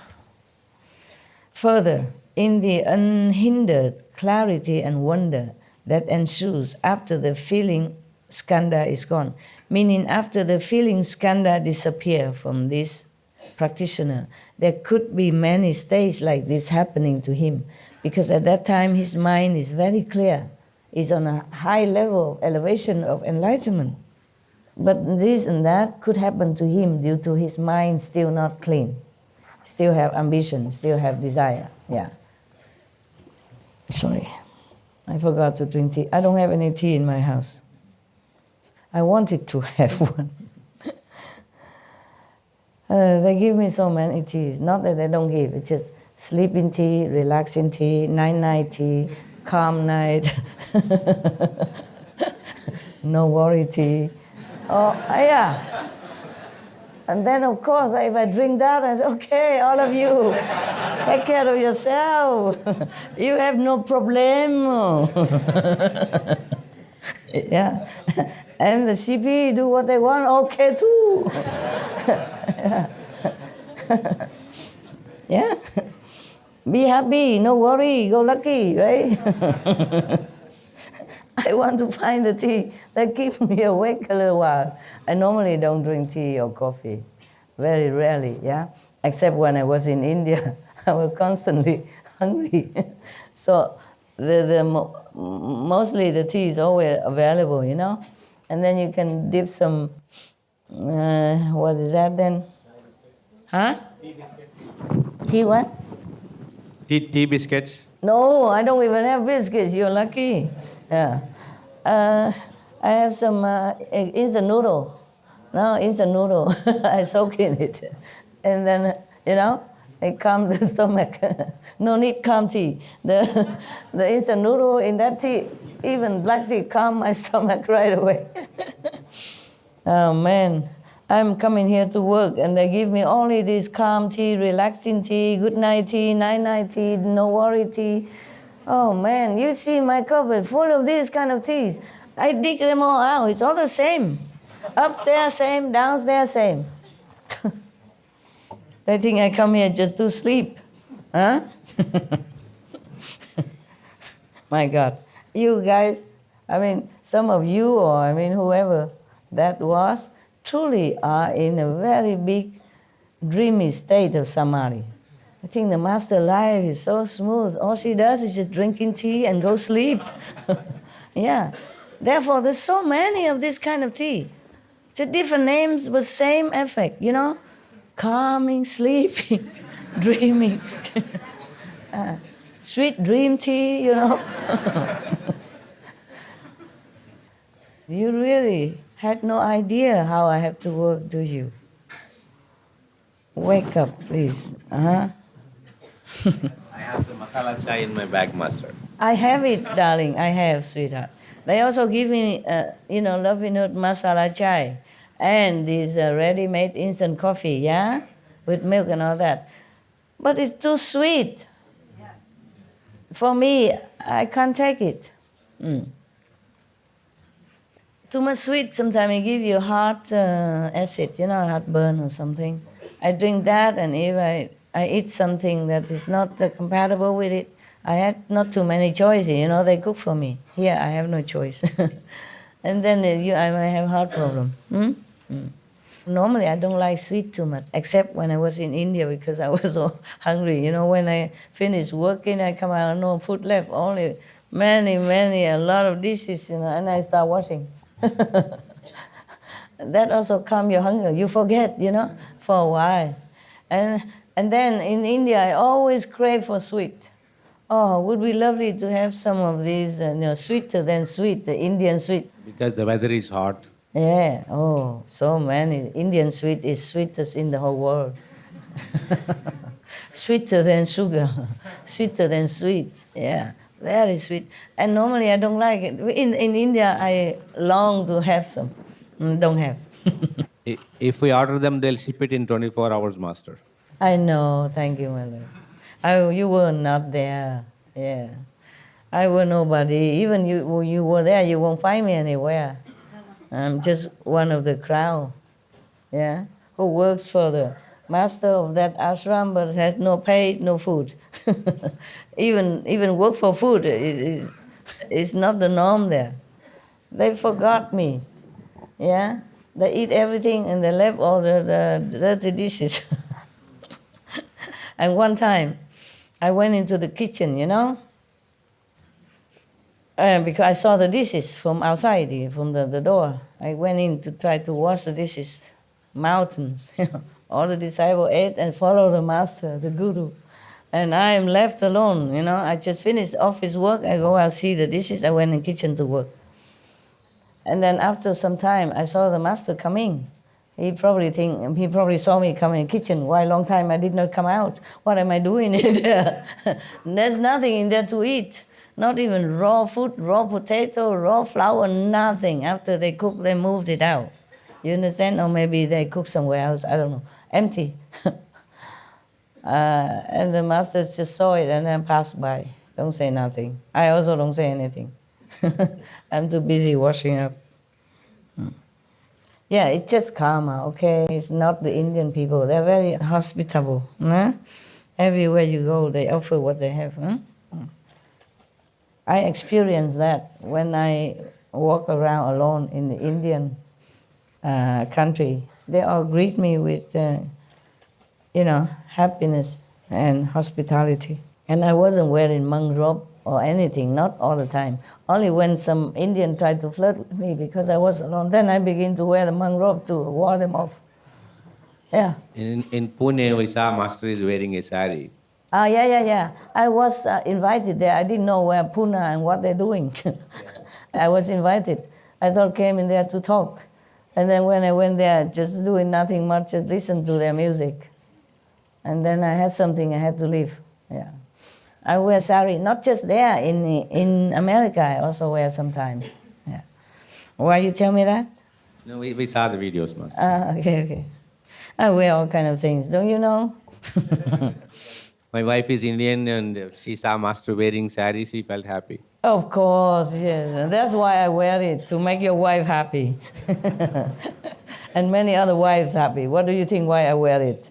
And she put it as a picture on the laptop, desktop picture. My guru, Indian. Yeah, they like it, of course. Wearing sari is not all that easy. It's a long, long thing. You have to know how to wrap it, otherwise it keep falling. One layer after another keep falling, you know. It's 5 meters. Yeah, you have to know how. Otherwise you must have a servant who will help you. Otherwise every layer keep falling off. It's like a spiral, yeah. You must know how to tuck in where and what. Otherwise it keep falling, one layer after another. Yeah, it look beautiful though when the Indian wear it. Beautiful, yeah. All right, thank you. I ordered the sari for me when I go to India. Yeah. Okay, now it's a May ghost that in its old age become demon, blah, blah, blah. The teacher and disciple got into trouble with the law. You should be aware of this. Further, in the unhindered clarity and wonder that ensues after the feeling skandha is gone, you get rid of this attachment from emotion. And then your mind is very clear and brightness everywhere. Wow, even then. This good person is untroubled by any deviant mental state and experiences perfect, bright concentration. I didn't learn all these words in English school before. What is deviant? What is samadhi? What is all kind of things. I don't think they teaching you about demons and May ghosts and all that in English school, did they? No. Okay. They don't even know what May ghosts is. They probably never heard it in their whole life. Or many incarnations never heard of May ghosts or Lee ghosts or, desire ghosts and a clever, bright ghost or whatever. My God. And we think we're the only beings on this planet, huh? Many people think they are the only beings. Everywhere. The whole universe is only us. Yeah. No one else. There's some theory thinking like that. Huh? The Buddha showed him. And then after he get rid of the feeling skandha, that he's more clear, okay? He's non-attached, no more emotional, and even he can control his emotion. That's what it is. Maybe he still has emotion, but for him, he knows it's just a state of mind. It's easy for him to control now. And he's untroubled at all by any deviant mental state and experiences perfect, bright concentration. Wow. Everyone would think you already, get to the seventh heaven, right? Within samadhi, his mind craves to know the origins of things. So he exhaustively investigates the nature of physical things and their changes from beginning to end. He intensifies the keenness of his thoughts as he greedily seeks to analyze things. Even in samadhi, how can anybody be thinking like that, huh? You would think if you are in samadhi, you are all quiet and tranquil, peaceful, still have some of this subtle thought from the mind, because the mind has been programmed, a second level, not high level. So you're programmed to think that, do that, want that, and then also the memories from this physical life. When you're born until now, you have so many images recorded, from the brain, and then transmit. The mind also know it, and then that's how it keep broadcasting out for you, just like a record player. So, at that time, when he was greedily seeks to analyze things, because when you want to analyze things, that means you're still in this kind of intellectual trap, of thinking what's right, what's wrong, where, why, how, what, and all that. So you're not truly enter into the deep state of reunion with God. That's why the ghost can come. Now, at that time, a demon from the heavens sees the opportunity it has been waiting for. Its spirit possesses another person and uses him as a mouthpiece to expound the sutras and explain the teachings. This person, the one who possesses, unaware that he is possessed by a demon, claims he has reached unsurpassed nirvana. When he comes to see that good person who seeks to know the origin of things, he arranges a seat and explains the teachings, maybe the Buddha's teaching or any other master teaching. His body has an awesome spiritual quality which subdues the seeker. Oh, the poor seeker is too weak for him. He has awesome power, oppress him, so he cannot even think anything, because he's so eager to seek knowledge of the origin of all things. And then he himself being cheated by this demon. He makes the mind, the possessed person, makes the minds of those gathered beside his seat spontaneously compliant. Compliant, meaning they just so subdued in their mind that they have nothing against him at all, cannot, not even rise in a doubt or a thought or even a little suspicion, nothing, all spontaneous compliant. Imagine the demon's power. If the Buddha were to use that, then he subdued the whole world already. No need anybody else to come behind him. You see, that's the difference between a Buddha and a demon. The demon, he uses power just to control people. The Buddha, he has to use reason. If he used his power at all, it's because that person needs it. Maybe need to heal at that time, need to be awakened from some trouble, like Ananda, for example, and to use it to help his disciple. yeah, in time of need, yeah. Otherwise, if the Buddha used all his power just to bless this person, control that person, then the whole India at that time would kneel at his feet already. No need me to sit here and repeat after him. Understand? So Buddha don't use this kind of power. Jesus did not. That's why they still can doubt him, slander him, and even kill him. You got that? That is a difference. The master like Jesus or Buddha, they are mighty, mighty, mighty. They have to be humble, to be born like a human beings, and just use reason. Use logic to tell people that this is logical, this is reasonable, you should listen. And then they listen, they believe. Then the Buddha transmits more insight power to them. Give them initiation, awaken their Buddha power, awaken their own ability and enlightenment inside. Imagine a Buddha who has been practicing eons like that, so much power, and still has to humbly be just like a normal person and let other people even doubt him, slander him, and want to assassinate him. Jesus is the same. That is the difference between black magic, demonic power, and the true power of love. People might feel love and they're drawn to him, to the Buddha, to Jesus, or feel in his benevolence, or feel in his brilliant logic, reasoning talk, then they come. But not magic power, blinding people and controlling people's mind, which they're completely just complying like that. Then you know, okay? You know, you can't resist and you feel like you're powerless. Even though maybe you think you should get out of there, or you think this master maybe not what you want, but you can't get out, like you're bounded there. Then you should know it's no, no, no, no.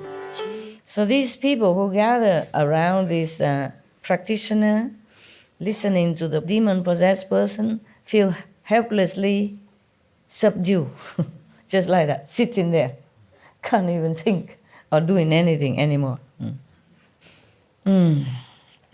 He says, the demon-possessed person says to all those people that the Buddhas, Nirvana, Bodhi, and Dhamma body are there before them in the form of his own physical body. He proclaimed, the demon-possessed person proclaimed that the Buddha, is him. Proclaimed like that. He says, the successive begetting of fathers and sons from generation to generation is itself the Dhamma body, which is permanent and never-ending. It sounds good, though. It sounds correct. It's just not a correct Buddha. So what you see right now are those very Buddha's lands. They make them see some hallucination. Yeah. There are no other pure dwellings or golden features. I mean, whatever the Buddha say or the Buddha land are no. Just his, whatever he make them see now is the Buddha's land. Those people believe and accept his words, forgetting their initial resolve, forget their faith, forget what they really wanted to do. They offer up their lives even, my God, feeling they have obtained something unprecedented. They are all beguiled and confused into thinking he is a Bodhisattva. As they pursue his ideas, they break the Buddha's moral precepts and covertly indulge their greedy desires. He is fond of saying that the eyes, ears, nose, and tongue are the pure land. Oh God, how can that be? And that the male and the female organs are the true place of Bodhi. Oh God. And Nirvana. Oh God. Ignorant people believe these filthy words. Probably some misled tantric teacher, This is a poisonous ghost or an evil paralysis ghost that in its old age has become a demon. It disturbs and confuses the good person, but when it tires of doing so, it will leave the other person's body. Then both the disciple, so-called disciples, and the teacher will get into trouble with the law, as usual. Procrastinating physical pleasure, sexual conduct, all that stuff.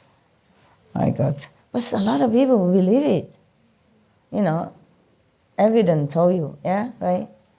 Historical evidence show it to you somewhere, in some other country. All right.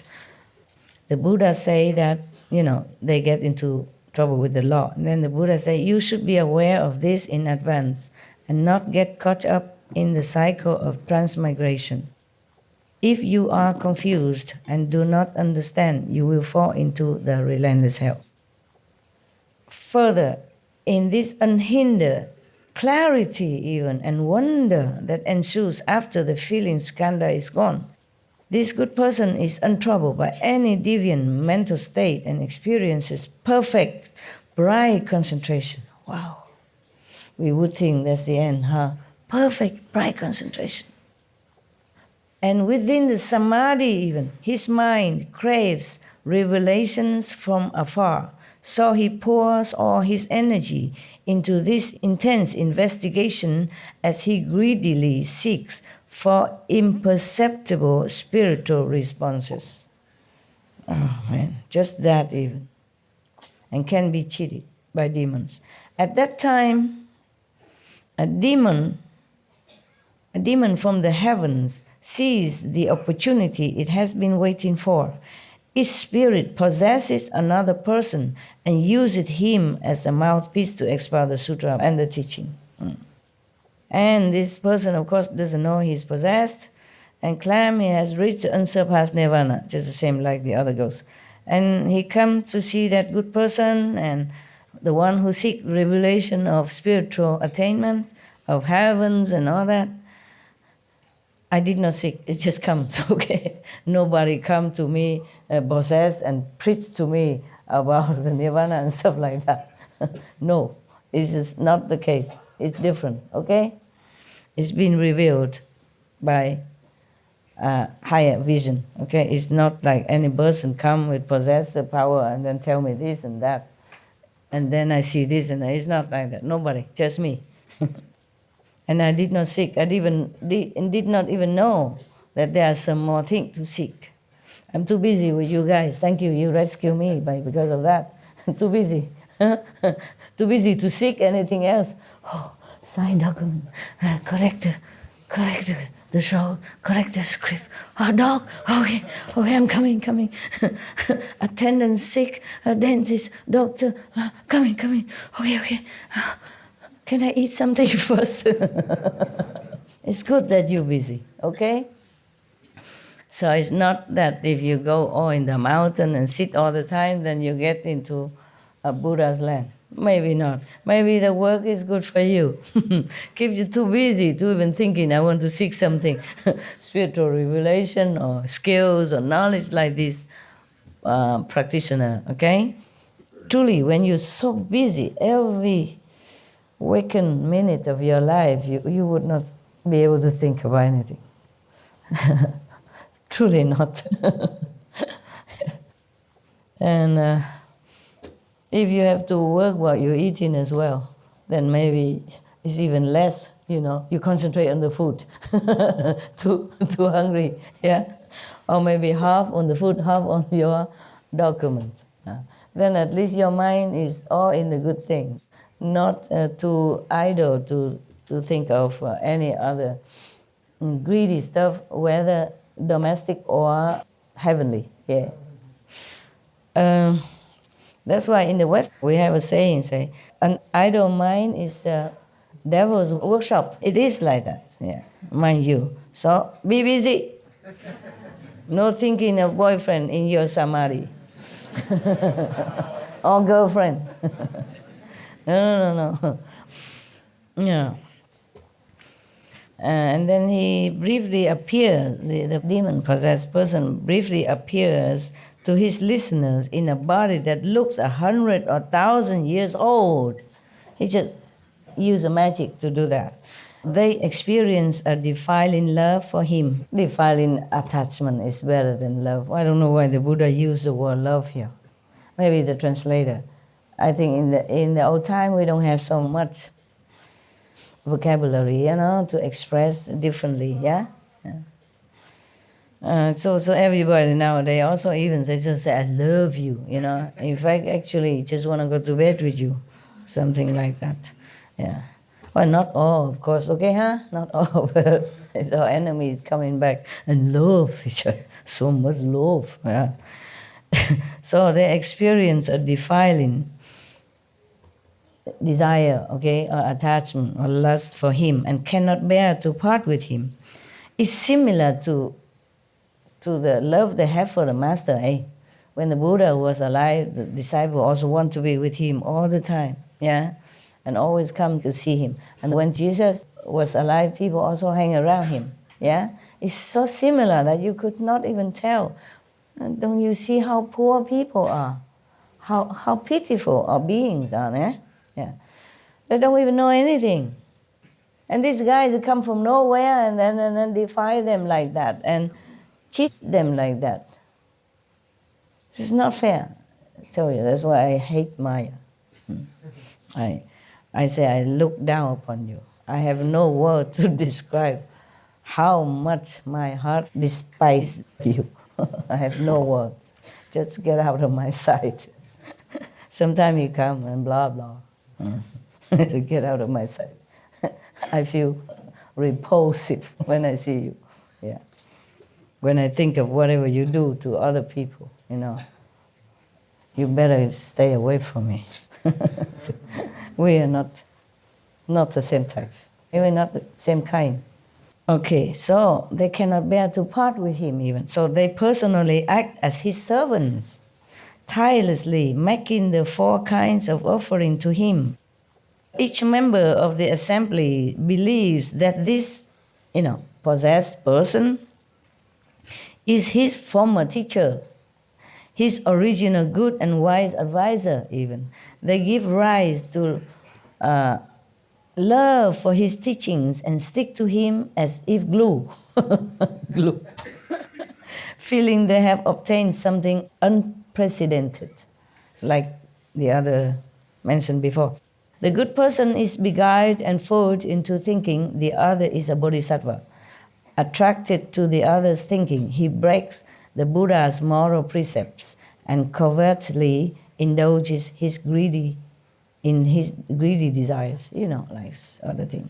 He is fond of saying, in a past life, in a certain incarnation, I rescued a certain person who was then my wife or my mistress or my brother. Now I have come to rescue you again. We will stay together and go to another world to make offering to a certain Buddha. Or he may say, there is a heaven of great brilliance where Buddha now dwells. It is the resting place of all Tathagatas. Ignorant people believe his ravings and lose their original resolve. Originally, they probably might still believe in Shakyamuni Buddha or some real Buddha in the past, and that's why they make offering and all that, and then that's why they came to hear him in the first place. But because of they talk nonsense like that, and precepts is nothing, you do what you want, because of his power to control them. They believe him so much that they do anything that is against the moral basic standards, okay, of being a good human being. So, of course, he has a name. The ghost has a name. This is a pestilence ghost. There's so many ghosts. In its old age, has become a demon. See how powerful they are. It disturbs and confuses the good person, the one who meditates and seek those things. But when it tires of doing so, it will leave the other person's body. Then both the so-called disciples and teacher will get into trouble with the law. You should be aware of this in advance and not get caught up in the cycle of transmigration. If you are confused and do not understand, you will fall into the relentless hell. My goodness. Should we continue? Is it okay with you?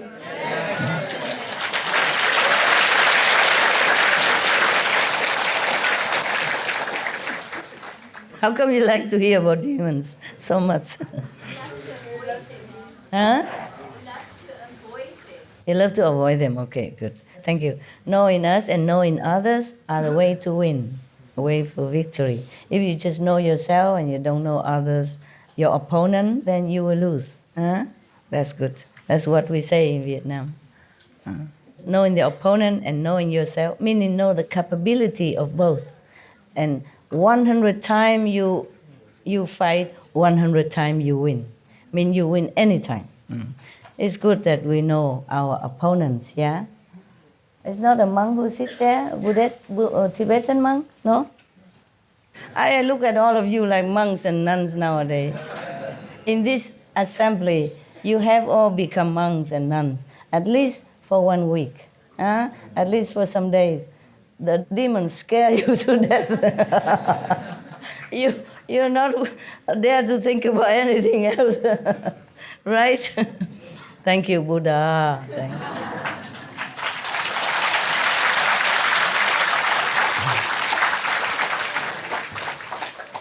I don't know how many days the Buddha has spoken to Ananda for this, yeah, because he continue. It doesn't say here, okay, let's go have a tea break or anything. Continue forever. I wonder if the Buddha preached to him in Tusita heaven, not on this planet. It didn't say so. It just say even Ananda arranged his robe, meaning you make it straight and respectful. And he asked the Buddha, he knelt and asked the Buddha, please tell him how to rescue sentient beings. Even though he say he's not nowhere yet, but how he and other can rescue other beings. Yes, he just humble, or maybe he doesn't know his state. Of course, he has to play his role at that time. Otherwise, how come the Buddha just die not long and then he enlightened and become, one of the successor right away? Huh? So now, a pestilence, oh God, rotten ghost, and have so much power. I feel ashamed as human. He's just a rotten ghost and he has so much power to sway people's mind and cheating them into believing him that much. And we so powerless. We're supposed to be God and Buddha. Oh, we have no power. Huh? Imagine that? That's the price to come into this physical body, huh? That's the price to pay. You have come here for some reason, and you also have to make a contract before you come. You have made a contract. Maybe also intended to do good, but then when we come down here, they make us forget everything. Forget. And just go with the flow. This is a pestilence ghost that became a demon in his old age. It disturbs, confuses people. When he leaves the body, that body, then both of the so-called disciples and the teacher will get into trouble with the law. The Buddha doesn't say so-called disciple. I added to make it more clarified for you, okay? Yes. Because the Buddha he's so gentle. He said that both the teacher and the disciples, this kind of disciple and teacher. Further, in the unhindered clarity and wonder even that ensues after the feeling skandha is gone. My God, the feeling skandha is a big hindrance before, so that you cannot go into further stage. But after that, you still are vulnerable. This good person is untroubled by any deviant mental state and experiences perfect, bright concentration. But within samadhi, when he's sitting in samadhi, my God, his mind craves deep absorption, so he restrains himself with energetic diligence and likes to dwell in secluded places as he greedily seeks for peace and quiet. Even in samadhi, still fall into trouble like that. So beware, okay? Always recite the protective 5 names and the gift, if you remember. Yeah. And do not think that you are anywhere yet.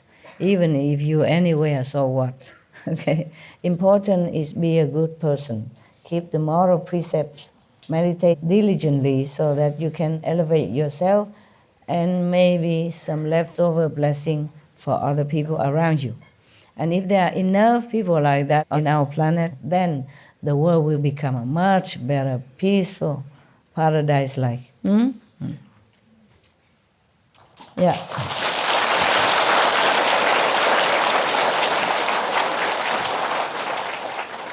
We have to do it. We have to do it. Because look, many masters comes and go. They can only do so much, okay? Because of the karma of the world that affect everyone. Nah? And also the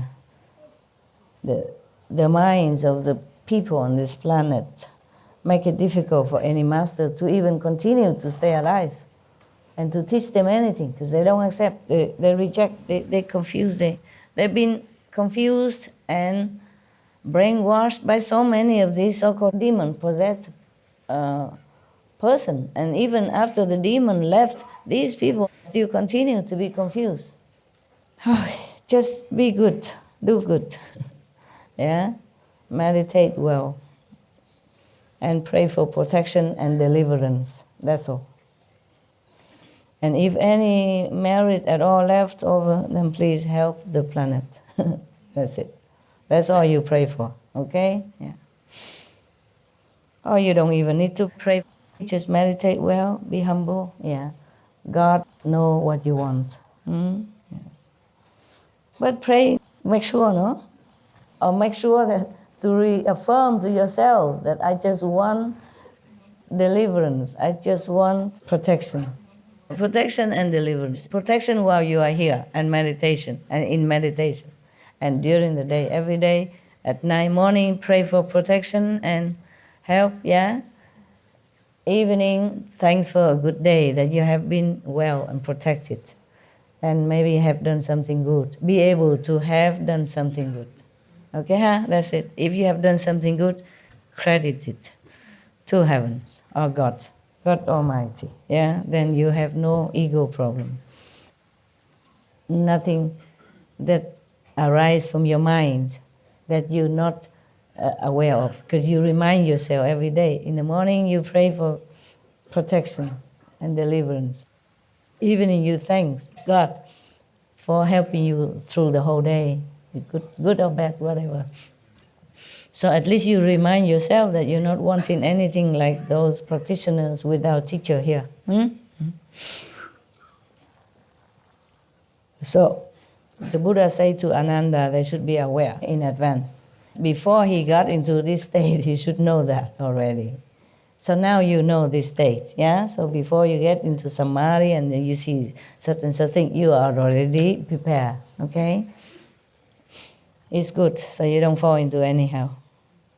I won't let you, of course, if you keep your precepts and meditate even off and on with your sincere heart, yeah? Because I know it's difficult. I told you many times that it's difficult to even be a good person in this world, because there's other people who don't like you to be good, jealous of you or thinking you're weird in such a world why you are good, yeah? And then make trouble for you. Even difficult to be a good person, not to talk about meditation, reach heaven, nirvana, nothing yet, okay? And if you mention your master name, you're in more trouble in some places, right? Ching Hu? What does she say? Yeah. And then they ask, is she a nun? Don't look like. She a monk? Don't look like. Then she cannot say anything. She don't understand anything. Only monks and nuns understand. Yeah. Don't believe her. Don't follow her. Such stuff like that. And it's very difficult for you to find time even to meditate or to do some good things. Yeah, we have only 24 hours and one physical frail body. Yeah, we might be feeling strong, but how strong can we be compared to elephant, horses, mountain, river, sea, trees? Yeah, how strong are we? We can't fly. We can't run fast. We almost like very, very handicapped in many ways. Yeah, we can't even think for ourselves because we've been brainwashed by the society or by any other so-called teacher to believe in this, believe in that, and sometimes we're all confused already and have even no time to sort out. Except when you really have a time to meditate or in retreat, have a little time to be clear about what you really want or what is really right, what is really wrong. Very difficult already. So if you just keep the precepts, meditate as much as you can, be vegan, yeah, and be good or at least not bad to anyone. That is safe already, okay? And the Master Power do the rest. Huh?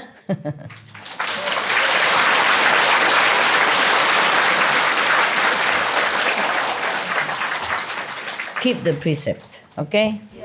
That's the beginning, okay? And it's a safety guard for you. You see, every master come tell you precept. Every master come always teach you precept, no? Buddha, even lay people must take 5 precepts. Jesus, Moses, all precept, moral standards, yeah? Jainism, in Jainism, Mahavira, Lord Mahavira also teach precepts. Guru Nanak, everyone tell you to keep your moral standard first of all, because if you don't have that, then your spiritual practice is based only on nothing. No good to begin with, yeah? No base, yeah? If a house is built without a basement, without foundation, it won't last, yeah? It will topple, okay? So precept is the basement, is the foundation of our spiritual progress. Don't forget, okay? No matter what vision you see inside, what sound you hear inside, you must remember to be a moral, upright person, okay? Don't tell me everything empty, illusion and all that. Keep the precept as long as your body is not illusion, okay? If you beat yourself, you still feel hurt, then you are not in emptiness or illusion, nada. Keep the precept. Got that? Yes.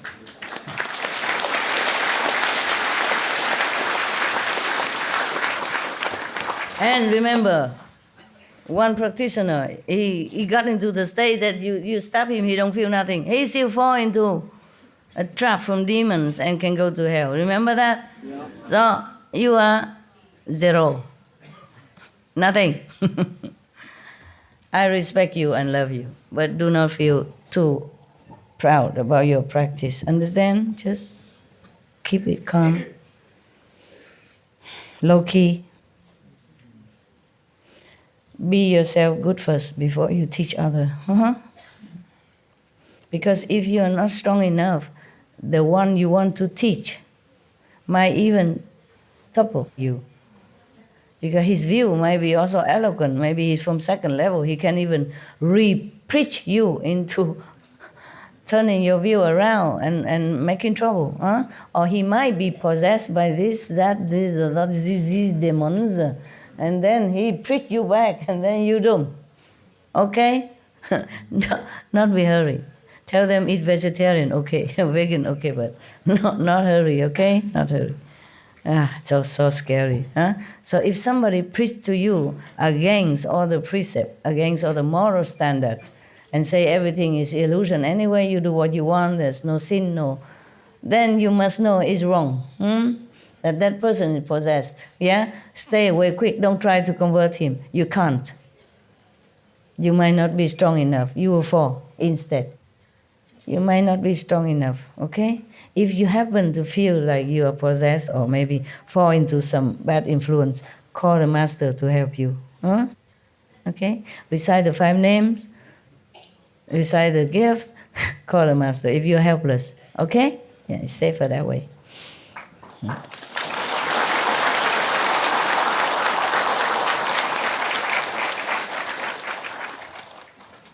Thank you.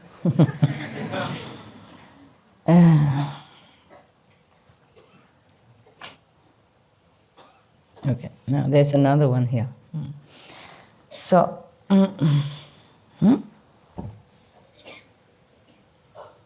Where am I? Okay. Pestilence gods, yeah? Okay, already. Then after the ghost leave, they'll be in trouble with the law. Okay, you should aware of that, otherwise go to hell. Sorry, same hell, my God. So when the same state of mind, after the feeling skandha is gone, this good person is untroubled by any way at all. Bright concentration, samadhi, his mind still craves something. It's a deep absorption. It's very difficult to clean all the mind for all the impression from life after life. Very difficult. So he restrains himself with energetic diligence and likes to dwell in secluded place as he greedily seeks for peace and quiet. You see, this is terrible. When a person in such a samadhi is strong and bright and clear already, and left all emotion and attachment behind, still this impression still pop up. Yeah? Maybe even with the disciples of the Buddha. That's why the Buddha said to Ananda, you must be aware of that in advance. The Buddha didn't say, okay, I give you initiation, you are my foremost disciple, you have no problema. No, because why? Because at time of initiation, the Buddha or the Master cut you off from all the kind of karmas in the past life. But the present karma has to retain. The present karma is the price you have to pay to stay alive in this physical planet and having this physical body, physical mind, physical sensation, pleasure, and all that. Understand? Even then, we already follow the Buddha. Become a monk even. Has nothing anymore. Eat only once a day. Like the monks Buddha, they eat only once a day. So, can you imagine how cruel is the Maya system? How cruel. Like Ananda, being up and down through thick and thin with the Buddha, lives after lives already, accumulate so many merit and such a good Bodhisattva with compassionate heart and all that. Left home already, have no wife, no kids, no fancy clothes, no car, nothing. Go out, have to beg for food even. Humbly beg for food. Sometimes have, maybe sometimes don't have already. Yeah? Once a day eating only. And still has to pay all this in samadhi. Not like you go out and stir up problem with any gangster or anything. You just sit, mind your own business in your own little corner. And still have to be disturbed by this kind of mind, thought or desire or thinking. You understand? So the Maya never leave you alone. Must remember that, okay?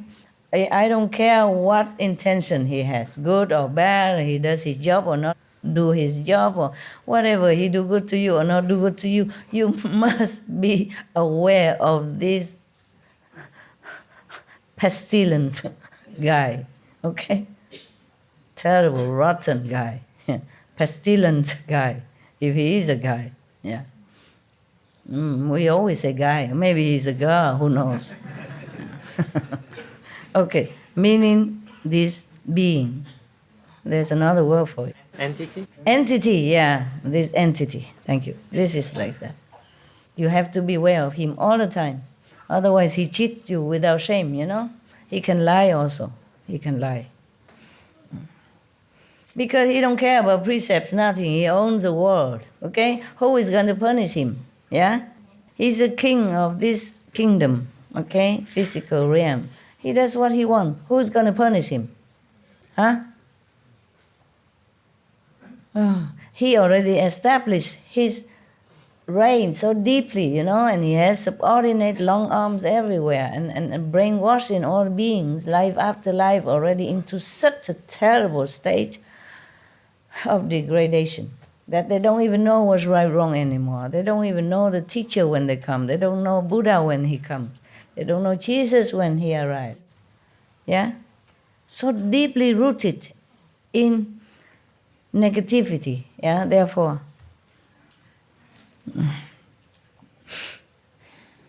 Therefore, nobody even punishing him. Nobody there. Nobody think about it. You see, the whole world support him by doing exactly what he wants and doing bad things. Doing bad things. There was a joke of somebody, a doctor who went to hell and facing the hell king. It's not his turn to be judged yet. So he saw the king of hell passing judgment to this person, that person, you know. Like the prostitute, he award her, you know, give her reward and all that praise, and then she's going to have another good life again and blah, blah. And another person like killing animals and all that, give him rewards. And then the doctor, in turn the doctor, they say, oh, please spare me. Please spare me. Please give me another life. I know what to do now. I will please you. I will know. I will send my daughter to the pink house. I send my son to the butcher slaughterhouse. Just spare me so that I can go up and turn around. It's a joke, but it is like that. The whole world just obey the commandment of this brainwashing power from the Maya. Now that we have destroyed some of these controlling machines, but that's not all, okay? The Maya is still there. That machine is not Maya. Machine can be destroyed. Maya not easy. But he already has so many supporters everywhere. You know that you serve a leader, you need a lot of support from people, right? You can't just go alone, 2, 3, or 4 people, or be 200-300 people and go and kill the king or the president or somebody. You die before you even get near. So similar, in this world is like that. The Maya is supported. So he can proudly proclaim, look, I win the hearts of all my people. Why are you going to fire me? How can? You understand what I'm saying? Yes. Because then he also connected with all these people. If you want to destroy him, you have to destroy everyone. The whole planet. God intended to do that. But that is too tragic, too pitiful, you know. So the saints interfere, you know. That's why the saints said, let me come down with them, reason with them. You know, maybe some of them still have some spark of intelligence within them. I can awake them. Please don't just destroy everyone. There are some good things, some good spark in some human's heart. Let me do it. Let me suffer for them to redeem their whatever past deeds that they've done. Let me have it. And then they can be awakened. That's why the saints keep coming. Understand that? Yes, otherwise, why do they leave nirvana? Okay?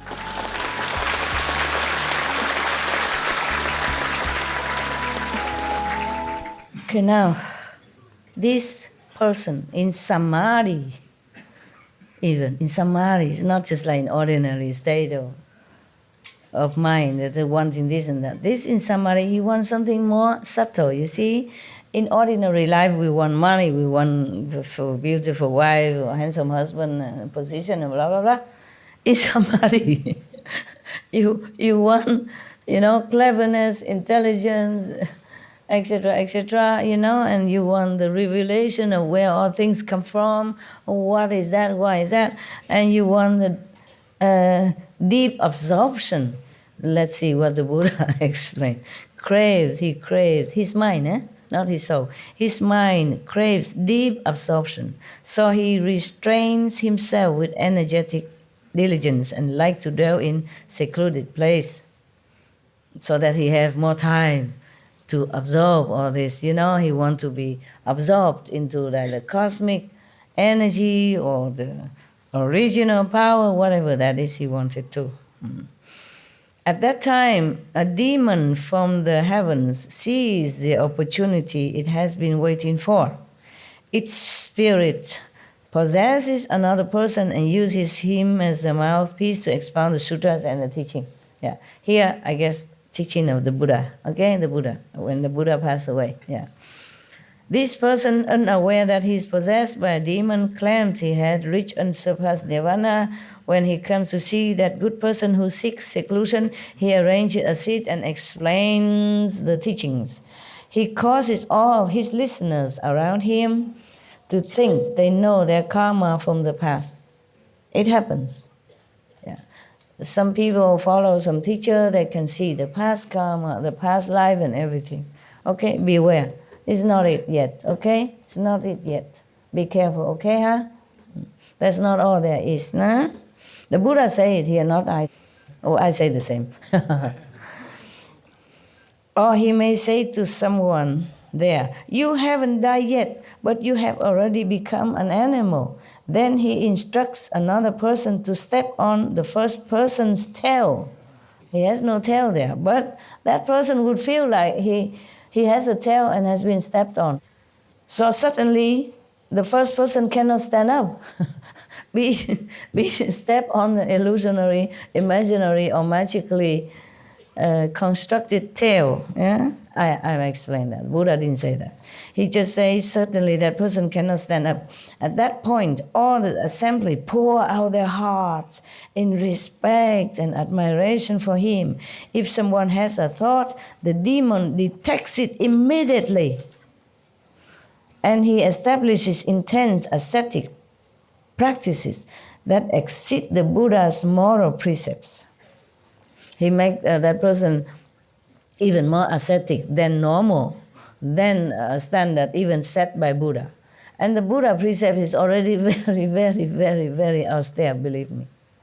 Very austere, yeah? If you know the bhikshu precept, you say, oh, okay, I'd rather be a lay person.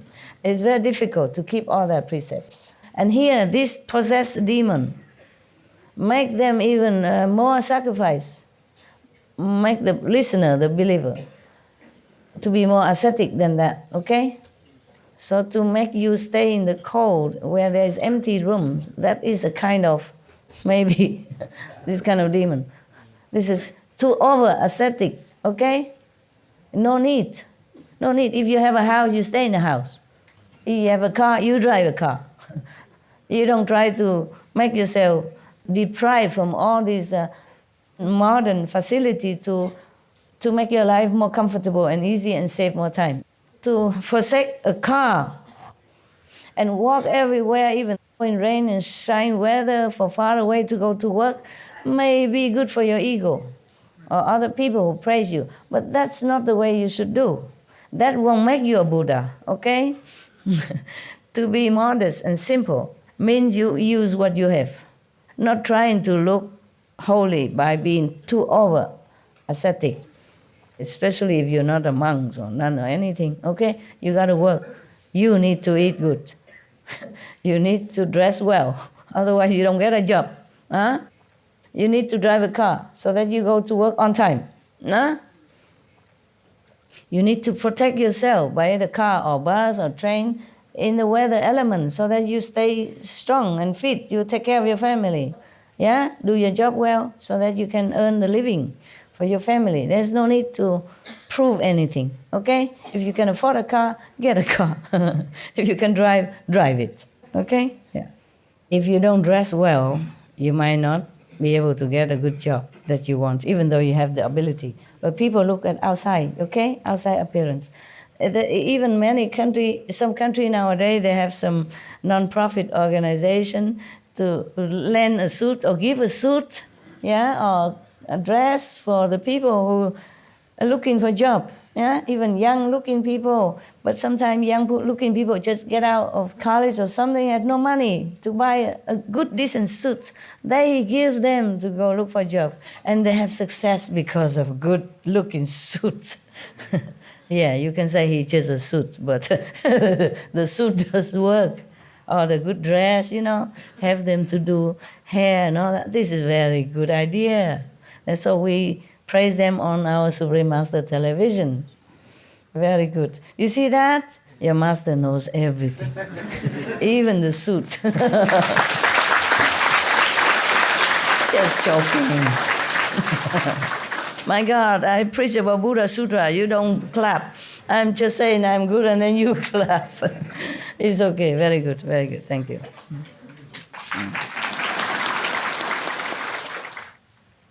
Okay. It's very good. We never know when we can have the chance to listen again this kind of sutra. So talk to you until you had to leave in the morning maybe. Huh? So whoever stay in that assembly of this demon-possessed person, they are not even think of anything because he will know immediately. Yeah, and he will point out, you suspect me, you no good, you unworthy. So they don't dare do anything. Everybody listen. Even one or two person a little bit more intelligent or wiser think of something. Maybe this person is not a true monk or true Bodhisattva. Then he knows right away because he's a ghost. Yeah, he has this power to know people's mind and he can control it as well. That is a problem. That's a problem. And then he make everybody that listen to him follow more asceticism than the Buddha's rules, exceed it even, yeah?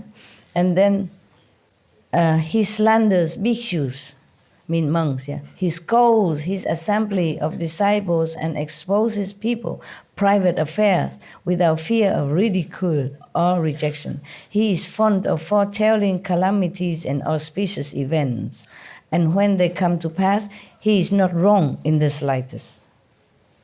He knows the future also.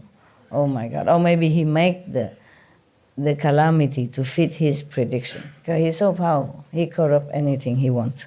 My God. It's so difficult to discern between a ghost and a Buddha or a saint. Because the saint normally they don't even use any power. They don't predict much. People come and ask him, will I die tomorrow? He says, I don't know. Or will my mother recover or something? No, master would say, okay, I will hula hoop and she'll be okay. No, normally not. But these kind of demons, he can predict even future big events. Or maybe he just make a havoc to prove that he is correct. So this is a ghost with great powers that in his old age has become a demon. You know why he old and become a demon? As is a promotion from the ghost. Why is that when he's old he became demon? Anybody know? No. No? Okay. I pretend that I know something. You believe it or not is another thing. Even a ghost, they also yearn to have more power. And they meditate in their own way. Even fox, and other animals, some even vicious animals, snakes and all that, they practice in their own way. And then they become ghosts or demons or, evil with more power. And they can live longer, many thousand years sometimes, or 100 years, hundreds of years, and then they have power, and then they can transform themselves sometimes into human. And deceive people for some purposes. And some even become human so that he or she can marry that person. And that person has no clue that his wife or his husband is a ghost or a fox transformed into human.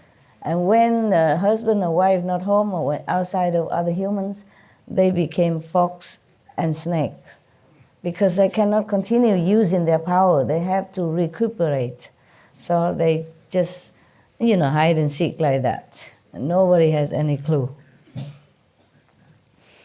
In some Vietnamese folklore story, they have some story like that. That some snake, transform herself into beautiful person and come there and take care of one of the student, and then feed him and take care of him.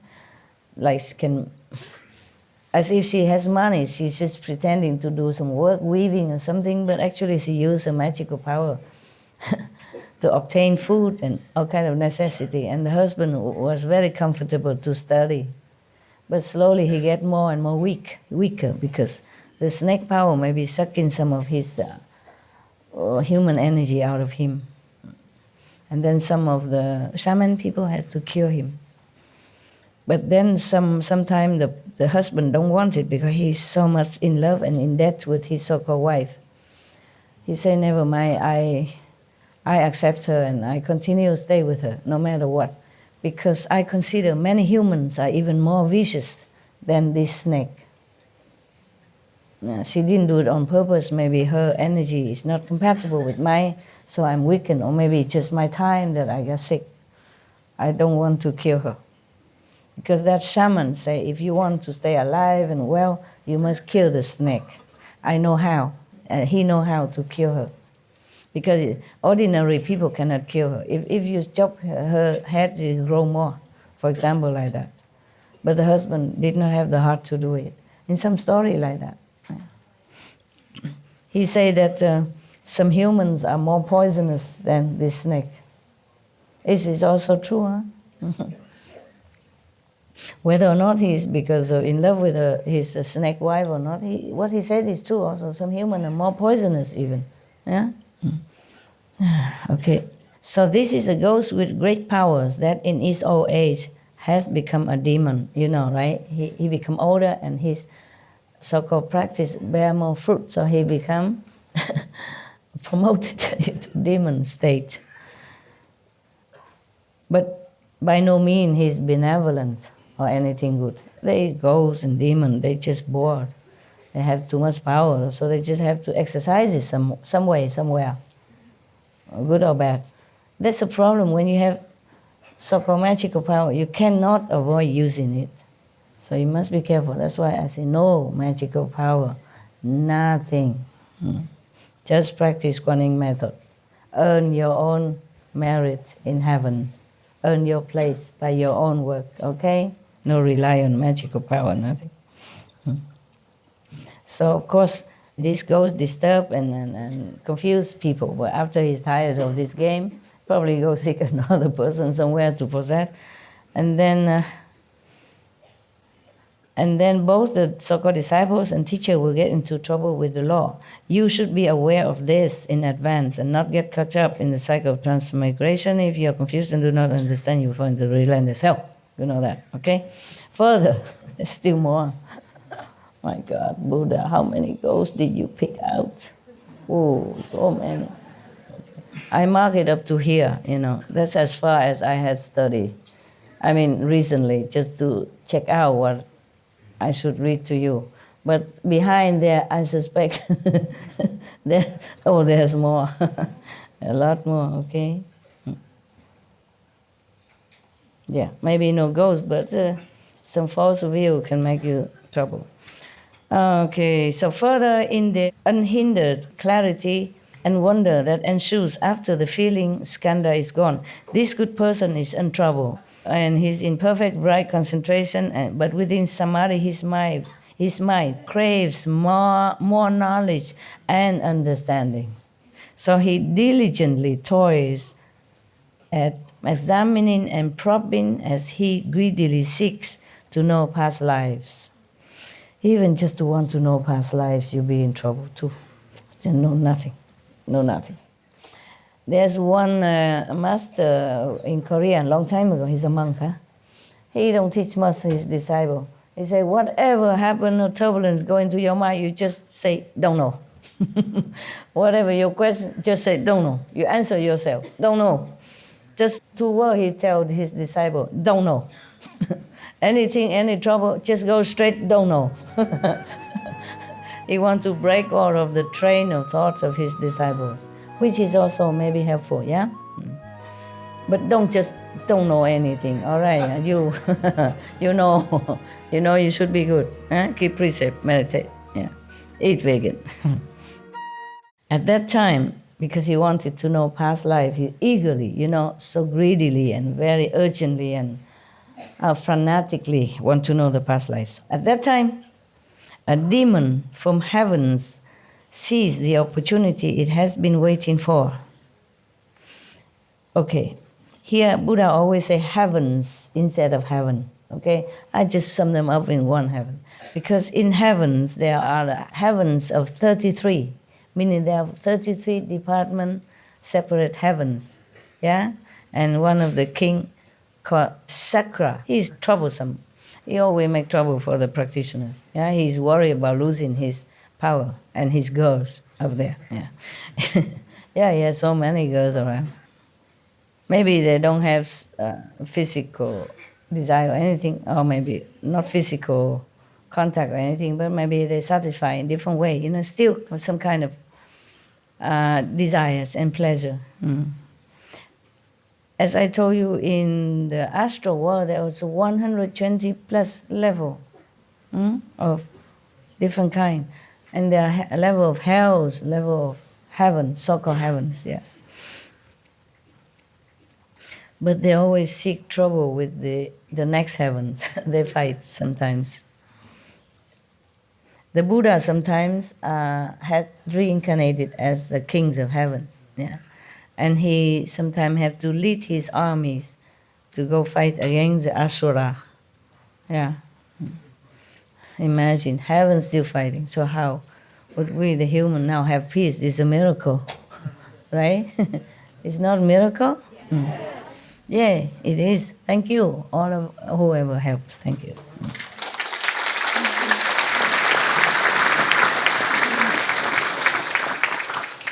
So at that time, a demon of heavens sees maybe one of the 33 heavens citizens, or one of the astral heavenly citizens, okay? They are not saintly people.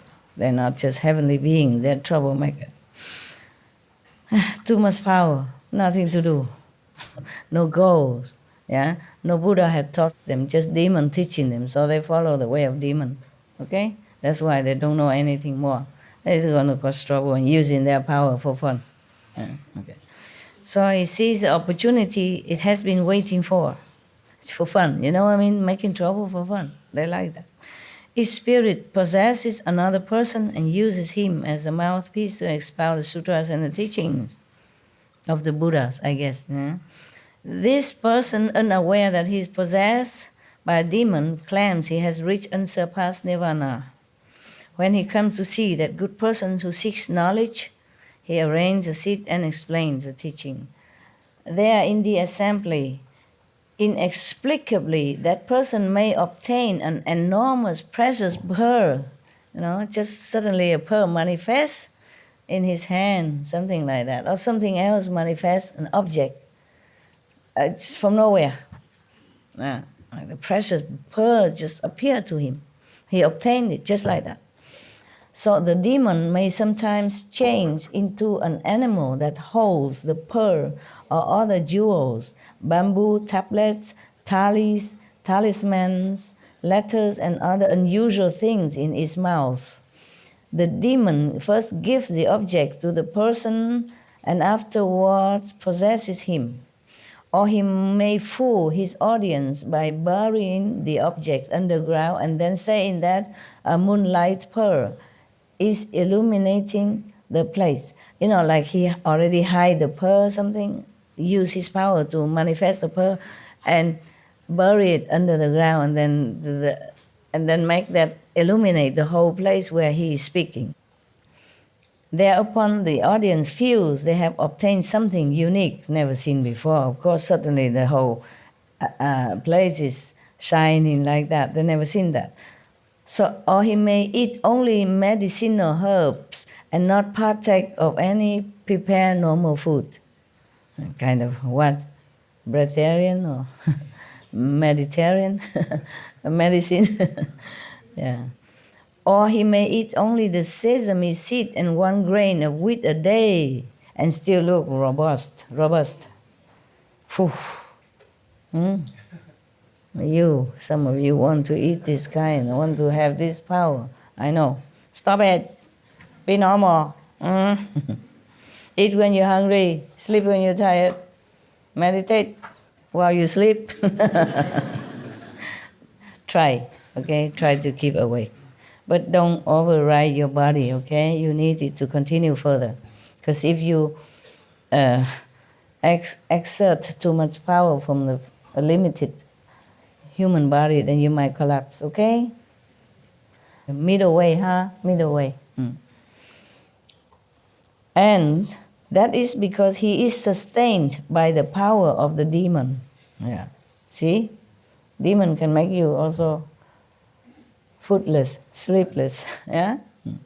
He slanders bhikkhus, mean monks, real monks, and scolds his assembly without fear of ridicule or rejection. Means for no reason, just slander the bhikshu and the so-called people, the audience, with no reason.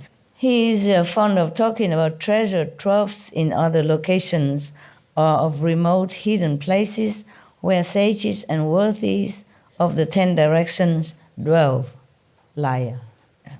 Those who follow him often see strange and unusual people. Just lying. He just manifests the kinds of thing to make people believe in him. This is a ghost or spirit of the mountain forest. Man, just a small ghost like that. Just a mountain forest ghost. Or earth, or cities, rivers, and mountains that in his old age has become a demon. The person it possesses may advocate promiscuity and violate the Buddha's precepts. He may covertly indulge in the 5 desires with his followers as well. Or he may appear to be vigorous, eating only wild plants. His behavior is erratic, and he disturbs and confuses the good person. You know, the one who meditates and want more knowledge. What did he want? What does that person want? Yeah, seek more knowledge, yeah. Worldly knowledge or knowledge of alchemy, yeah. Or maybe knowledge of how to turn trees into people, people into tree. Those kind of magic power knowledge, yeah, it's not good. But when the demons are tired of his game, he left the person body, then both the so-called disciple and teacher will fall into trouble with the law. You should be aware of this in advance and not get caught up in the cycle of transmigration. If you are confused and do not understand, you will fall into the relentless hells. All right, okay. We stop here, huh? I think we're done for today.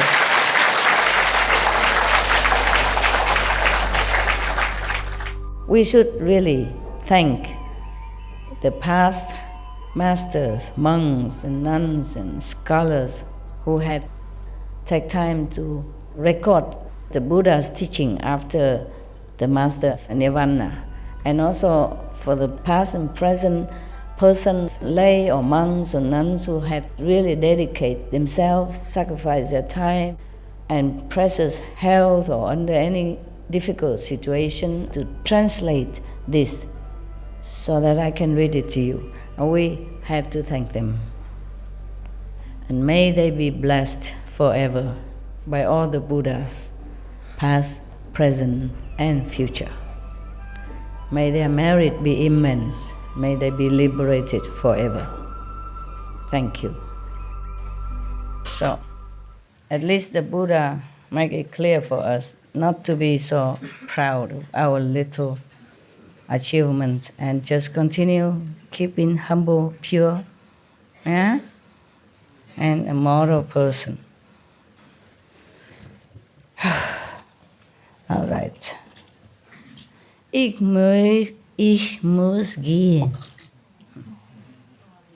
I have to go. That's German. Simple that I have to go. Yeah, thank you.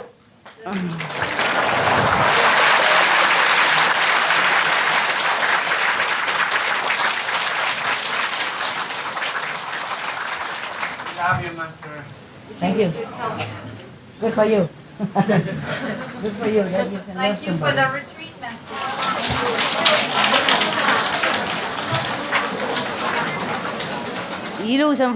Okay?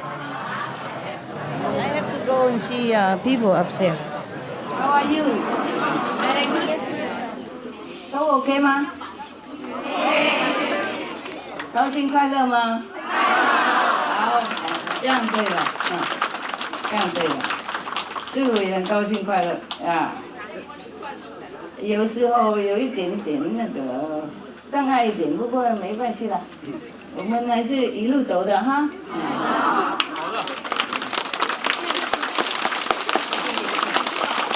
Cô này cho cô này. Cảm ơn cô chăm sóc người già cả. Ok. Cảm ơn cô.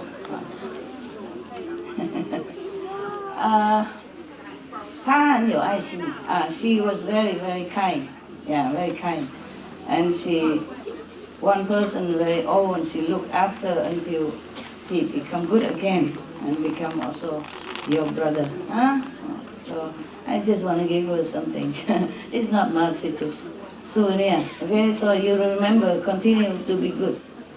我们那个路嘛，有时候开车也好，走路也好，有时候都会有一点那个，比方说一块小石头啊，是什么的，没关系的。I say our road sometimes have maybe a little pebble on the road or some little tree falling down, but we just move it and then we continue going, yeah?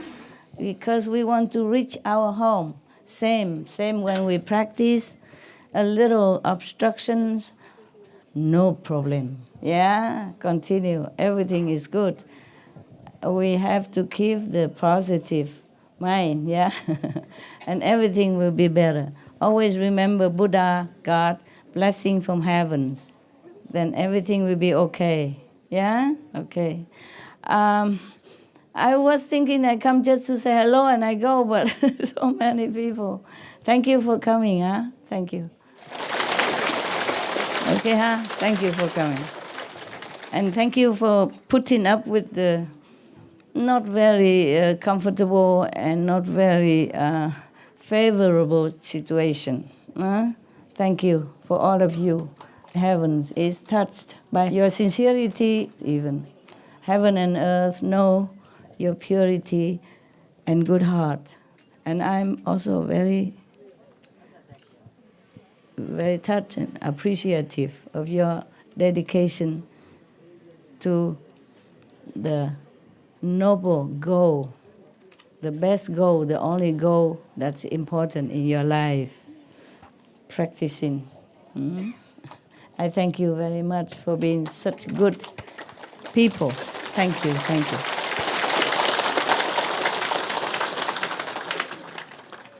We, young or old, already know what we have in this world already.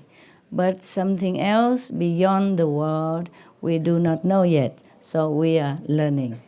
We're learning so that we can have more awaken our power, our self-power inside, so that we can uplift our spirit, go through all the trouble, and also bless the world with our positive energy, with our holy intention. Our blessing transmitted from heaven, we carry it in our being. So wherever we go, the world people benefit with our positive thinking, positive energy, and brilliant light and love from higher dimension than the world dimension. The world dimension we know already. Even from Sichuan, from Mongolia, we can come here. We can know Taiwan. From Europe, from America, we can all come here to see Taiwan or go see Europe, see France, see England, or whatever, Korea, but we don't know anything else behind this. So this is what we want to learn. We have Buddha power inside. We have heaven inside. And this power, we develop more and more. We remember more. We have it already. Just more remember by meditation. Then we can bless the world. More peace. Yeah, we have more peace now than before. Yeah, Korean peace. Yeah, Ethiopia, Eritrea peace. Syria is coming to peace. Colombia peace. What other? And then yesterday, the day before, Yemen peace. You see, one, keep coming. All peace because we practice and we bless the world with our sincerity.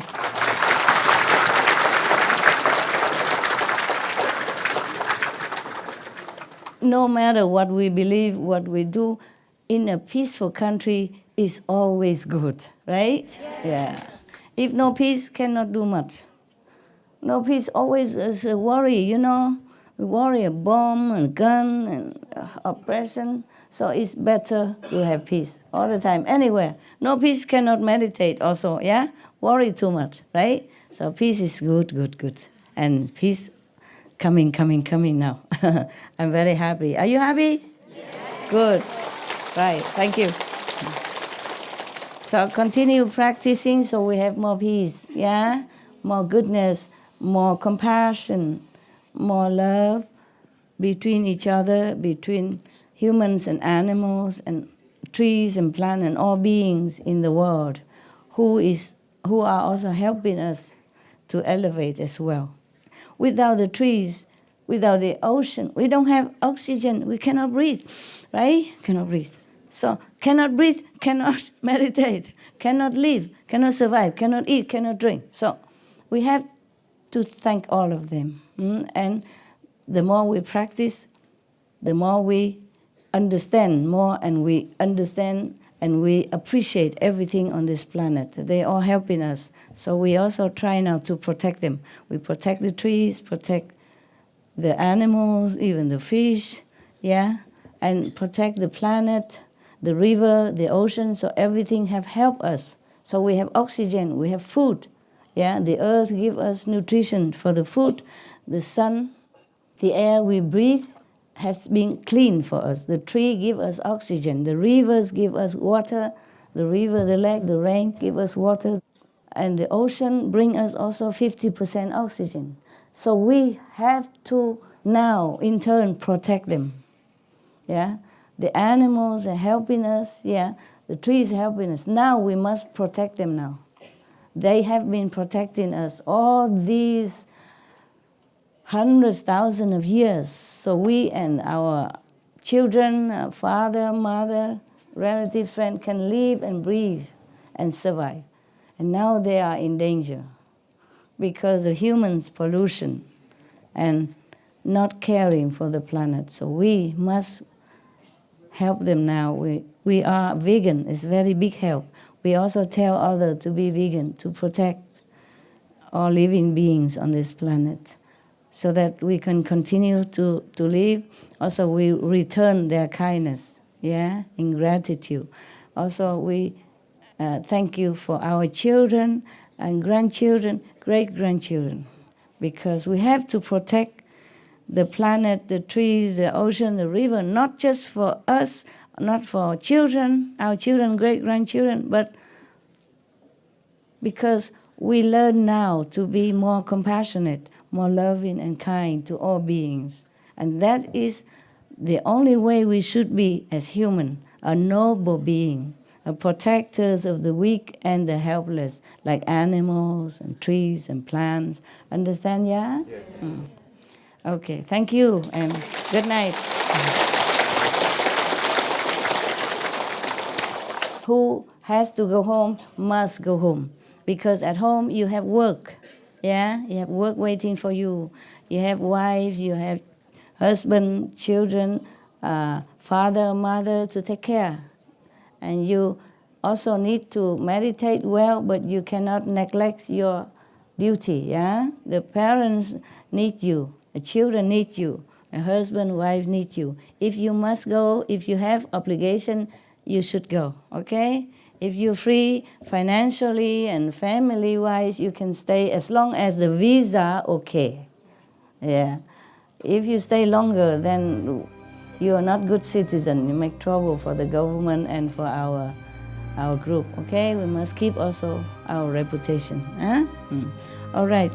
I wish you a safe home trip if you're going home. Yeah. If you are not going home, I see you tomorrow in Sihu, okay?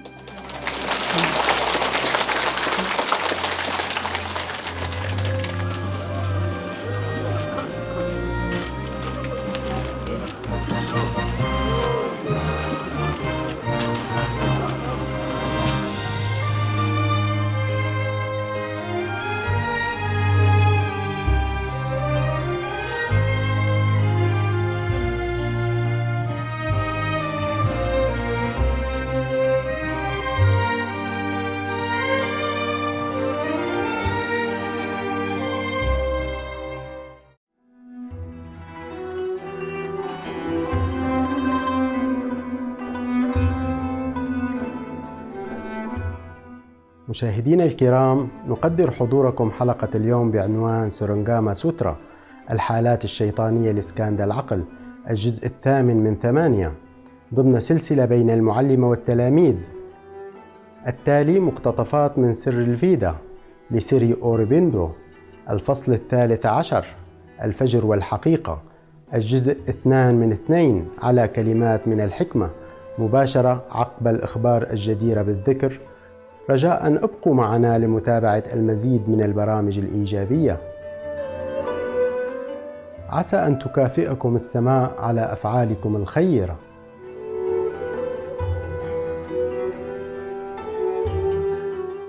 Cherished viewers, we appreciate your company for today's episode entitled The Surangama Sutra, The Demonic State of the Thinking Skandhas, Part 8 of 8 on Between Master and Disciples.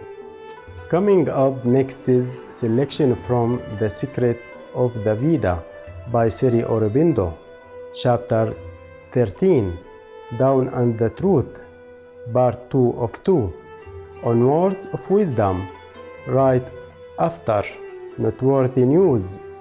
Please stay tuned to Supreme Master Television for more positive programming. May heaven reward your quiet good deeds. Our programs offer many languages. Please visit suprememastertv.com/schedule and suprememastertv.com/BMD.